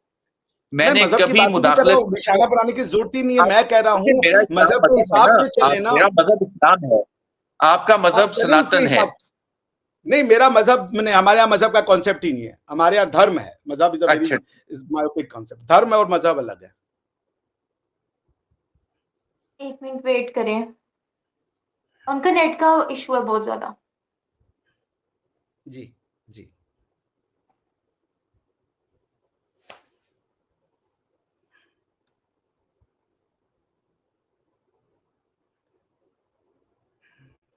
आपका तो इशू नहीं है ना नेट का? नहीं, क्योंकि आसिफ साहब दिख रहे थे मुझे। मेरा इशू नहीं है। हाँ, अभी आ गया। नहीं, वो नहीं, नेट का इशू है। नेट का इशू आ रहा था। तो बात ये है कि जो मजहब है हर इंसान का अपना है, पर्सनल है, और उसने उसको प्रैक्टिस करना है। आप अपना मजहब प्रैक्टिस कीजिए, मुझे कभी कोई एतराज नहीं, कभी बात भी नहीं की। ना मैं ये कहूंगा कि आपके मजहब में फलां चीज है फलां नहीं है, वो आपका मजहब है, आप उसके मुताबिक चलिए। मेरे लिए सब मजहब काबिल एहतराम है। सरकार, आप मजहब के मुताबिक चलिए ना। आप शराब उड़ते हैं क्या? मजहब के मुताबिक नहीं चलना चाहते? एक मिनट, पहले मेरी बात पूरी होने दीजिए। आपने 2-3 दफा मुख्तलिफ अहादीस और चीजें कोट करने की कोशिश की, मैंने उन पे भी जवाब नहीं दिया। तो सर आपने शुरू किया था, उसकी वजह ये है, आप नहीं सर, आपने शुरू किया था। आपने किसी 90 साल के व्यक्ति को कोट करते हुए कहा, एक मिनट सर, आसिफ साहब आप रिकॉर्ड को दे, मैंने एक शख्स की बात की थी जो उसने तो खुद मेरे साथ बात की, वो छुआछूत था और ये था और पानी अलग बैठाते थे। ये आपने शुरू किया था सर, मैंने नहीं किया था।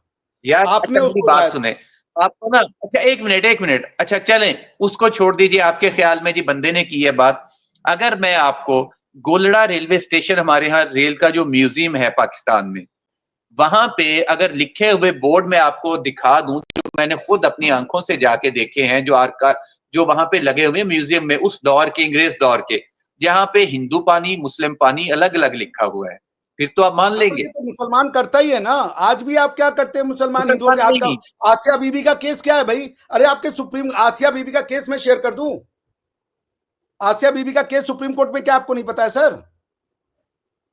आसिया बीबी बरी हो गई ना, आसिया बीबी पे इल्जाम लगा, बरी होकर चली गई ना। वो कहाँ है आसिया बीबी? कहाँ है? बरी हो गई? कहाँ है आसिया बीबी?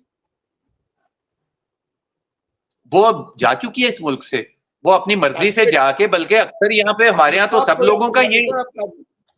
ठीक है सर, देखिए सर, बरी हो गई ना, उसको सजाए मौत तो नहीं होगी झूठे केस में। अब ये देखें ना, उसको केस में सजा नहीं होगी। मैं ये कहता हूं कि ना मैंने कभी, मेरी बात सुन लीजिए, ना मैंने कभी आपके मजहब पे बात की, ना मैं किसी और के मजहब पे बात करूंगा, I have to set the record right. ये बहुत गलत बात मुझे लगती है, आप लोग उंगली करते हो फिर कहते हैं हमने आपके मजहब पे बात नहीं की। I have to set the record right. आपने शुरू किया था, मैंने इसको नहीं शुरू किया था। आपने कहा, मैंने आपसे कहा कि अरबी आपकी भाषा है, आपने कहा नहीं अरबी हमारी भाषा नहीं है, हमने आपको कॉन्स्टिट्यूशन दिखा दिया। एक चीज मैं प्रैक्टिस कर रहा हूं, एक चीज आप प्रैक्टिस कर रहे हैं। हम अपने इंडिविजुअल एक्ट पे तो बात कर सकते हैं, लेकिन ना मैं आपके मजहब पे अथॉरिटी हूं, ना मेरे मजहब पे अथॉरिटी। मैंने जो बात की थी उसमें अच्छा मान रहा हूं। आपने जब मुझे आपने मेरे मजहब में ये कहा कि छुआछूत है, ये है, तब मुझे वो दिखाना पड़ा। आपने दिखाया, मजहब में छुआछूत की बात मैंने नहीं की। फिर आप गलत बात कर रहे हैं। मैंने मजहब में छुआछूत की बात नहीं की। मैंने मुआशरे में, उस इलाके में, आ रहा है मुआशरे में, उसका रीजन क्या बात की है जो लोगों में प्रैक्टिसिंग चीज है। जब लोग ये करेंगे, जब पानी अलग रखे जाएंगे, जब बर्तन अलग रखे जाएंगे और वो चीजें ऑन रिकॉर्ड मौजूद हैं, तो फिर हालात पाकिस्तान में होता है। आपके शहरों में ये आज भी होता है, ये आपकी सोसाइटी प्रैक्टिस करती है। मैं सिंगापुर नेशनल एक मिनट रुक जाइए, नेशनल यूनिवर्सिटी ऑफ सिंगापुर में मैं पढ़ता था, उसमें 2 ट्रे के कॉलम थे, Muslim tray, non Muslim tray. National University of Singapore के कैफेटेरिया में आप इसको वेरीफाई कर सकते हैं जाकर के, वो भारत नहीं था। अच्छा, वैसे एक बात कहूं मैं, इस पे आप हैरान होंगे शायद, ये भी जो है ना, ये हमारे जो लोअर क्लास है ना, उसके मसाइल हो सकते हैं। अरे वो सिंगापुर है भैया, वहां लोअर क्लास कहां आ गया? मैं कह रहा हूँ साहब, वो सिंगापुर है, वो मलय का देश है, वहां पे बात नहीं है। मैं किसी रेस्टोरेंट में खाना खाने जाऊंगा ना, तो उसको ये नहीं पता कि ये शक्ल से हिंदू है या मुसलमान है, वो खाना खा के आ जाएगा। वो ये डिफरेंस नहीं होते। मले होते वहां मले थे, वो इंडिया नहीं था। मैं Singapore. Anyways, let's end the debate. मैं आसिफ साहब की सारी आप पाकिस्तान में आइए, आप मेरे साथ बैठ के खाना भी खाएंगे, मैं आपकी प्लेट में भी खाऊंगा। जो मेरे पास 7 दोस्त आते हैं, हम इकट्ठे बैठ के खाते हैं। मैंने तो आपसे फिर वही बात करता हूं कि मेरे प्रोग्रामों का चीफ गेस्ट भी कांजीराम होता है। पूछा था, आप मेरे भाई हैं, 2 नेशन थ्योरी को भी आप रिजेक्ट नहीं करेंगे। आप कहना हिंदू मुसलमान साथ नहीं रह सकते, आप बोलिए फिर कि हिंदू मुसलमान, अगर आप कह रहे हैं कि मैं आपके प्लेट में खा सकता हूं, तो बोलिए कि हिंदू मुसलमान साथ में रह सकते हैं और 2 नेशन थ्योरी गलत है। 2 नेशन थ्योरी और टॉपिक पे थी, साथ रहना और टॉपिक पे है। साथ मैं कहता हूं कि हम रह सकते थे, लेकिन हमें वो रखने को तैयार नहीं थे। तो रखते तो सही साथ हमारे हकूक लेके। हमारे हकूक दिए कब गए हैं, मुझे ये बताइए ना। मैं आपकी सब बात मानता हूं। आई कंसीड, आप जो कह रहे हैं वो सब सच है। एक डिविल सोसाइटी थी भारत, आप बहुत अच्छे लोग हैं और आपने दुनिया में अपना नाम किया हुआ है। ग्रूमिंग गैंग लंदन में जा करके आपने अपना नाम जो है वो सब में कर दिया है कि वहां की छोटा छोटा बच्चियों को आप जो है सेक्स के लिए ग्रूम करते हो, और सब हमारी गलती है। आपकी गलती कोई है ही नहीं सर। आप ये बात से आप करना चाहते हैं, आप मुझे वो बात मानने को प्रूव कर रहे हैं। मैं आपके साथ नहीं, कम से कम हमारे यहाँ दिल्ली की मेट्रो जैसे वाकयात तो नहीं होते ना, कि एक लड़की को इतने लोग रेप भी करें और उसका सत्यानाश भी कर दें और उसको मार भी दें। निशाने पाकिस्तान में एक बेचारी ट्विटर पे लड़की गई थी, उसको यूं गेंद की तरह खेल रहे थे लोग, यूं गेंद की तरह उसके कपड़े फाड़ रहे थे, उसके इधर उधर हाथ लगाए थे। वो वीडियो भी मौजूद है। वाकया आपने बाद में सुन भी लिया होगा। वो लड़की जो थी प्री प्लान गई थी, अपने दोस्तों के साथ गई थी, वो सारे मामलात बाद में क्लियर भी हो गए थे। वो उसके दोस्त थे। अरे भाई आसिफ साहब, मैं आपको पूरे का पूरा उस लड़की का वाकया जो है आयशा शर्म का सारे का सारा आ चुका है कि वो पूरा एक प्री प्लान वाकया था। और अगर ये बात आप लंदन वाले दोस्त थे, 100 गुना ज्यादा हो रहा है। नहीं ठीक है, आप सही कह रहे हैं। आप उस I take my words back, I take my words back. Delhi में लड़कियों के साथ बहुत बुरा हो रहा है। दुनिया दिल्ली को नहीं देख रही है। पाकिस्तान में लड़कियों के साथ बहुत अच्छा होता है। हिंदू लड़की को सिर्फ मुसलमान लड़के से प्यार होता है, मुसलमान लड़की को हिंदू से प्यार नहीं हो सकता। आपको रिलीजन से कोई मतलब नहीं है, आप मानवता की बात करना चाहते हैं। लेकिन हुआ है, एक मिनट, ये मुसलमान लड़की और हिंदू लड़के को भी प्यार हुआ है और वो हिंदू लड़का मुसलमान होके उसने शादी भी किया। ये वाकयात भी मौजूद हैं यहाँ पे, ऐसा नहीं है कि ये वाकयात नहीं है। क्यों मुसलमान हुआ? मैं कहता हूँ बिना मुसलमान हुए आप एक मुस्लिम लड़की की शादी करवाइए, तब मानवता की बात कीजिए। आप मानवता की बात करने आए हैं या इस्लाम की बात करने आए हैं? Are you talking human? आप मुझसे एक मिनट आसिफ भाई, आप मुझसे मुस्लिम बन के बात कर रहे हैं या इंसान बन के बात कर रहे हैं? मैं आपसे एज ए पाकिस्तानी बात कर रहा हूँ सर। यानी मुसलमान ही बन के बात कर रहे हैं। पाकिस्तान का मतलब ला इलाहा इल्लल्लाह। पाकिस्तान में हर मजहब के लोग मौजूद हैं और हर मजहब के लोगों को अपना मजहब प्रैक्टिस नहीं हो सकती हमारी आपकी। आप पाकिस्तानी हैं, आप टू नेशन थ्योरी को मानते हैं, आप मुसलमान हैं, आप मुशरिक के साथ दोस्ती नहीं कर सकते, आपको डायरेक्ट मैंडेट है, आपको जो है सिर्फ इस्लामी समाज में रहने का मैंडेट है। आप गलत कर रहे हैं, कुफार के साथ दोस्ती कर रहे हैं। मेरी बात सुने, ये आपके अपने जहन से क्रिएट की हुई चीजें हैं। मेरा ही जहन खराब है, मैं मान लेता हूं। आप जब अपनी लिखी हुई चीजों को भी ओन करने को तैयार नहीं है तो आपसे आपका अल्लाह बात करेगा। आपसे आपका अल्लाह बात करेगा। जब मैंने तुमको सारे नियम दे दिए थे तो तुम झूठ क्यों बोल रहे थे, ये बताओ। ये आपसे आपका अल्लाह पूछेगा, याद रखिएगा ये बात। मेरी बात और अल्लाह ने कहा है कि एक बार मैं किसी रेपिस्ट को माफ कर दूंगा लेकिन मैं किसी मुनाफिक को माफ नहीं करूंगा। ये याद रखिएगा, ये अल्लाह का फरमान है और आपका ईमान है अल्लाह के ऊपर। तो आप जब भी मुनाफिकत करेंगे, इसीलिए मैं आपको डरना पड़ेगा। इसलिए नहीं लिपटी नहीं सकता मैं, इसीलिए जो बात होती है वो सच ही कर देता हूं। और जो अगर सिर्फ मुसलमान यहाँ पे रह सकते होते पाकिस्तान में, या हम मुसलमान किसी से दोस्ती ना कर सकते होते, तो आज हमारी असेंबली के अंदर गैर मुस्लिम जो हैं, जो क्रिश्चियंस हैं, वो मिनिस्टर्स ना मौजूद होते, वो यहाँ पे इतने बड़े ओहदों पे ना बैठे होते। ठीक हर जगह पे जो नॉन मुस्लिम्स हैं वो मौजूद हैं। चाबुक चलता है यूरोपियन यूनियन का और वो कहते हैं कि हम आपको अपना वो एक्सेस नहीं देंगे, सुप्रीम कोर्ट से डिसीजन भी बदल जाते हैं। आपसे बेहतर अफगानी है, अपने इस्लाम के लिए लड़ मरे वो। आप तो अपने इस्लाम के लिए जो है 2 मिनट टिक भी नहीं पाते, डिसीजन कोर्ट से चेंज करवा देते। अफगानियों का इसीलिए अल्लाह का अजाब आपके ऊपर जा रहा है, क्योंकि अल्लाह ने कहा है कि मेरी उम्मत में से जो मुनाफिक होंगे उनको मैं माफ नहीं करूंगा।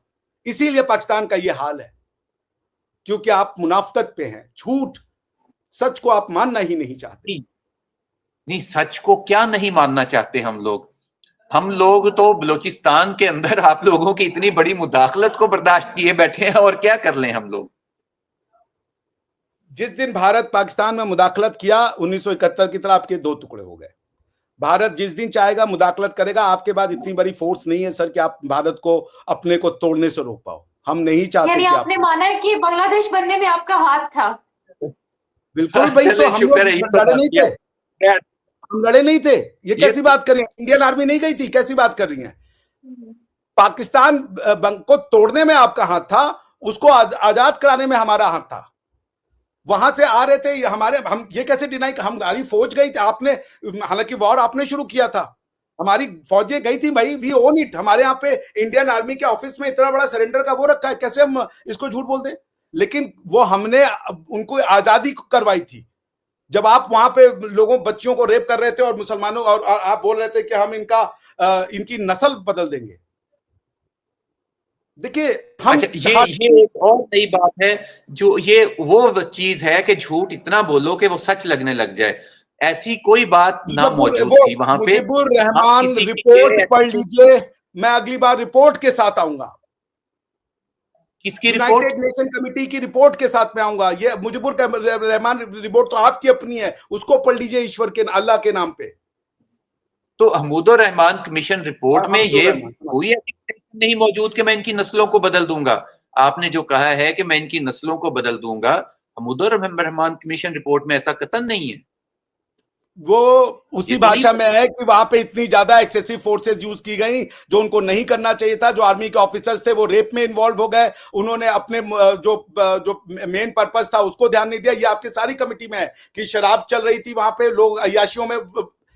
रिपोर्ट पढ़ लीजिए, शब्द दूसरे होंगे, लेकिन ये जो आप रेप बदल देंगे, ये तो वहां के बंधुओं ने बोला है, वहां के बंगालियों ने बोला है कि ये आपका सेंटेंस है।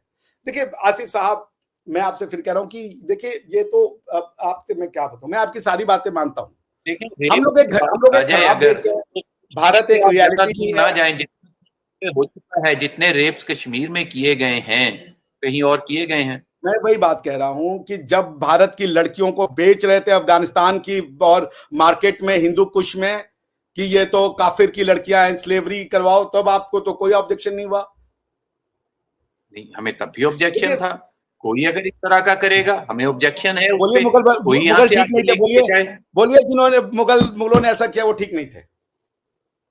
तो मुगल तो आके यहीं रह गए। मुगल वापस कब गए भाई? मुगल तो यहीं जो के भी होके अगर रह गए, उन्होंने तो पाकिस्तान में जो कैपिटल यहाँ रेपिस्ट बना होगा वो दिया। पाकिस्तान में रहता है इसलिए अच्छा हो जाएगा।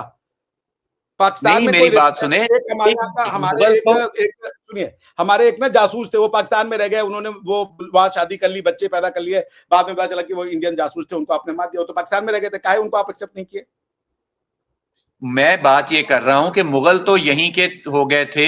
मुगलों ने तो, अब अकबर ने तो जोधा से भी शादी की थी भाई, उनकी तो हिंदू बीवियां भी उससे मौजूद क्या थी, होता फैमिलीज है, मौजूद। अकबर की बेटी ने जाकर के राजा विंध्यसाल से शादी की थी, कोई फर्क नहीं पड़ता है। उज्बेकिस्तान में जाके देखिए, लड़कियां इतने छोटे कपड़े पहन के घूमती है, बल्कि इंडिया की तो सड़कों पे उज्बेक लड़कियां आपको मिल जाएंगी 5,000 रुपए में, जिनको रशियंस कह के लोग बोलते हैं। बड़ी आसानी से आपको उज्बेक, कजाक, तुर्कमेनिस्तान की लड़कियां यूं मिल जाएंगी, और वो लड़कियां बड़े ओपन दिमाग की। आप शायद नहीं रहे, मैं कजाकिस्तान में रहा हूं, बहुत ओपन दिमाग की अकबर, लड़कियां। जाहिर बात है मुगल तो यहीं के होके रह गए थे। मुगलों ने कौन सा अरे हो के रह गए क्या? जो मैं पाकिस्तान आ जाऊं और पाकिस्तान में मैं उर्दू ना बोलूं, एक मिनट, अरे भाई वो कैसे हो गए भाई? जो भारत में आएगा वो भारत की चीज को नहीं अपनाएगा, वो यहाँ का नहीं होगा। ऐसे तो अंग्रेज भी यहाँ पे आके रह गए थे, उनको क्यों नहीं माना आपने? हाँ, ये वाली। अब मुगलों को और अंग्रेजों को आपस में आप मत जोड़िए, क्योंकि अंग्रेजों का कैपिटल कहीं और था, मुगलों का अपना कैपिटल यहीं बन चुका था। मुगलों कोई का नहीं अपना था उनका मरकज कैपिटल। वो एक मिनट, सबसे पहली बात, मेरा पैरामीटर क्या है? मुगल यहाँ पे आए, वो फारसी भाषा बोले, उन्होंने संस्कृत या लोकल कोई भी लैंग्वेज एक्सेप्ट नहीं की। यहाँ के मंदिरों को तोड़ा, उन्होंने लोकल कल्चर को डिस्ट्रॉय किया, वो यहाँ के नहीं थे। मैं जर्मनी में चला जाऊं, वहां की चर्च को तोड़ दूं, वहां की जर्मन भाषा को बर्बाद करके, और वहां पे मैं हिंदी लागू कर दूं, और जस्ट बिकॉज मैं वहां 4 जनरेशन से रह रहा हूं तो मैं जर्मन बन जाऊंगा?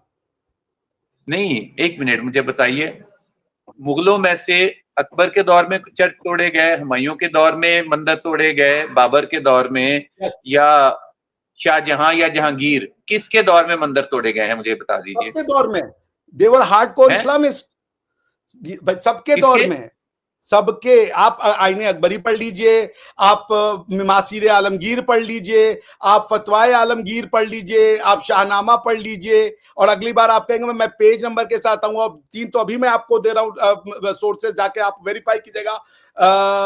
किताब का नाम है मासीर आलमगीर, और जदुनाथ सरकार ने उसको ट्रांसलेट किया है। लिखा उसका जो फारसी में लिखा है उसका मैं बोला हूं, उसका आप 12th ईयर ऑफ रीन है, 13 ईयर ऑफ रीन जाकर के आप पढ़ लीजिएगा औरंगजेब का।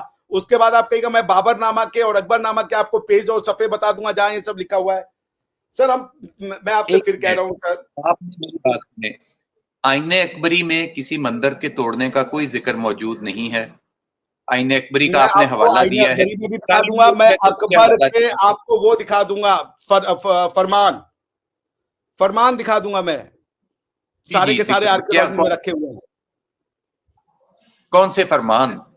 आप जरूर अकबर के मुझे दिखा दीजिएगा, क्योंकि ना फरमान ऑर्डर दिया जाता था, अथॉरिटी जब ऑथराइज करते थे किसी को कोई एडमिनिस्ट्रेटिव फंक्शन के लिए, उसको फरमान कहते। आप ऐसा कीजिएगा, एक तो अकबर का जो आईने अकबरी का आपने हवाला दिया है, उसमें से जो मंदिर तोड़ने का है वो दे दीजिएगा। दूसरी बात ये कि औरंगजेब के दौर में, मैंने आईने अकबरी नहीं बोला, मैंने अकबरनामा बोला। अकबरनामा, चलें अकबरनामा में से दे दीजिएगा। अच्छा, दूसरा ये है कि जो मैंने औरंगजेब के दौर में आलमगीर भी बोला है, मैंने फतवाए आलमगीर भी बोला है। मैं ये तीनों किताबें लेकर के आऊंगा अगली बार। मैं आपको आलमगीर का ही बात करने लगा हूं। तो औरंगजेब आलमगीर के दौर में आपको पता है कि जब साउथ इंडिया में, जब बीजापुर की नहीं, गुलकंडा की फतुहात हुई है, तानाशाह वालों के इलाके की जो 2-3 रियासतें थी, तो वहां पे तो उन्होंने एक मस्जिद को भी उखाड़ दिया था खजाने की तलाश में।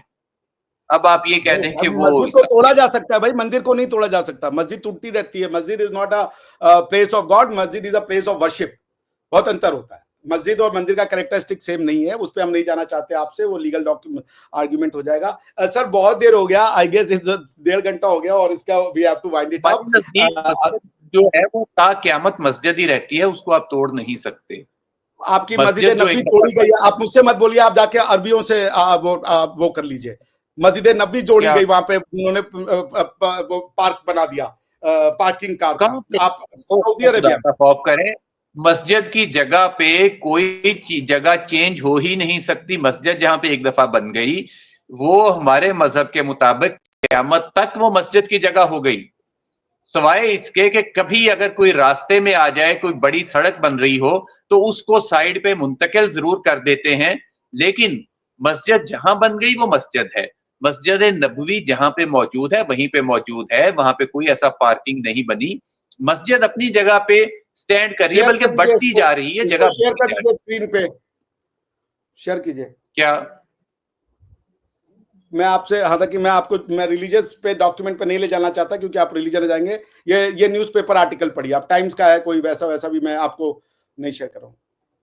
रहने दीजिए सर, ये टॉपिक कहीं और ही सऊदी जा रहा है। अरेबिया हमारा टॉपिक बुलडोजर, था, सुन लीजिए ये। अच्छा मैं ऐसा करता हूँ ना, ये आसिफ साहब को दे क्या दीजिए ये लिंक, मस्जिद का क्या बिल्डोज करने का बताइएगा, 1 मिनट मैं सुन रहा दिखा हूँ। दीजिए ना, शेयर कर दीजिए ना निम्रा जी, आपको अल्लाह का ओके वास्ता। ये ले, लेकिन ये हमारा टॉपिक दूसरी तरफ चला गया। Saudi Arabia bulldozers over it's heritage. For heritage और centuries, बात the है, Kaaba, आप the मस्जिद Black की बात Cube in the center of Makkah, Saudi Arabia, that is Islam's holiest point, has been encircled by arch porticos erected some 3 centuries ago by Ottomans above dozens and carved out marble columns dating back to 8th century. But earlier this month, any vestige of the portico and the columns were reduced to rubble, cleared to make way for Saudi government's expansion for Mecca's Grand Mosque. The 20 billion project is designed to meet the challenges of accommodating the millions of this thing. But activists that the recent destructions are part of the much wider government campaign. वो तोड़ दें, कैसी बातें कर रहे हैं आप भाई? यहाँ पे मस्जिद तोड़ने का, मस्जिद अगर बन रही है, रिकंस्ट्रक्ट होना और चीज है, उसमें इजाफा होना और चीज है। मस्जिद को खत्म बना रहे हैं, क्या बना रहे हैं? दूसरा बना रहे हैं, मतलब बड़ा बना रहे हैं मस्जिद, कई मस्जिदों को तोड़ के उसको रिकंस्ट्रक्ट नहीं कर रहे हैं, नया मस्जिद बना रहे हैं। A 61-page report published recently in Saudi Arabia Journal for Royal Presidency suggests separating the prophet's tomb from Medina's mosque, a task that would amount to, सुन लीजिए ये भी पढ़ लीजिए आप। A 61-page report published recently in Saudi Arabia's Journal of Royal Presidency suggested separating the prophet's tomb from Medina's mosque, a task that would amount to its destruction. Alawi says you can't move it without destroying it. Moreover, he alleges plans for a new palace for King Abdullah threaten the library atop the site traditionally identified as the birthplace of Muhammad. Even now, Science in 4 languages warns visitors that there is a proof that Prophet Muhammad was born here. So it's forbidden to make this place specific for praying, supplicating or get blessings. So sir ये होता रहता है वहाबिज्म, ये पढ़ लीजिएगा आप, मैंने भेज दिया है, तो ऐसा कुछ रूल नहीं है। हॉली प्रॉफिट की जो बर्थ की जगह थी, ये हमारे यहाँ सेक्ट्स का मसला है। कुछ जो मसालक हैं, जो कुछ हमारे सेक्ट हैं, उनके नजदीक बहुत चलिए अच्छा नजदीक। लेकिन जो मस्जिद की बात है, मस्जिद और मुकद्दस मुकाम में या पवित्र स्थान में फर्क है। मस्जिद कभी भी खत्म नहीं हो सकती। मस्जिद जो जहां पे मौजूद है उसको नहीं चेंज किया जाता। मस्जिद बनाई जाती हैं, तोड़ी जाती हैं, शिफ्ट की जाती हैं। ये मैंने आपको 61 पेज वाला बता दिया, आप नहीं मानना चाहते, मैं कुछ नहीं कर सकता। बट ये एक ये क्या नाम है, आपको सारे आलम जो उलेमा होते हैं वो बता देंगे कि मस्जिद को तोड़ करके दूसरी जगह शिफ्ट किया जा सकता है, इसमें कोई दिक्कत नहीं है, 50 बार होता है। सो वो ये करने का भी सिर्फ एक वजह हो सकती है कि अगर कोई वहां पे बड़ी सड़क आ जाए तो उसको शिफ्ट किया जा सकता है रास्ते के लिए। कारण तो निकल गया ना, बस ठीक है, एक कारण निकल गया तो और भी कारण हो जाएंगे, ऐसा क्या दिक्कत है? तो खैर चलिए, मैं देखिए आसिफ साहब, आपसे बात करके मुझे बहुत अच्छा लगता है और बड़ी ही मुझे खुशी हुई है कि मैंने आपसे बातचीत किया। और we shall carry on because मेरी कल वो है, एक और मीटिंग है, तो we have to wind it up. आपके साथ मेरी 2-3 अभी रहती हैं, पंजाबी और संस्कृत का मामला भी रहता है, अभी इंडस वैली और महाभारत का मामला भी रहता है। काफी सारी हमारी बातें होनी हैं अभी जो रहते हैं, और अब अकबरनामा भी रहता है। मासिर आलमगीर, मासिर आलमगीर ना, और मकबरनामा नहीं, उसका तो मैंने आलमगीर का तो बता दिया कि अगर उन्होंने कोई मंदिर पे हुआ है तो मस्जिद भी नहीं छोड़ी उन्होंने खजाने की तलाश में। मस्जिद को तो कोई मतलब नहीं है भाई, वो अपनी मस्जिद है, वो तोड़े गिराए, हमसे क्या मतलब है?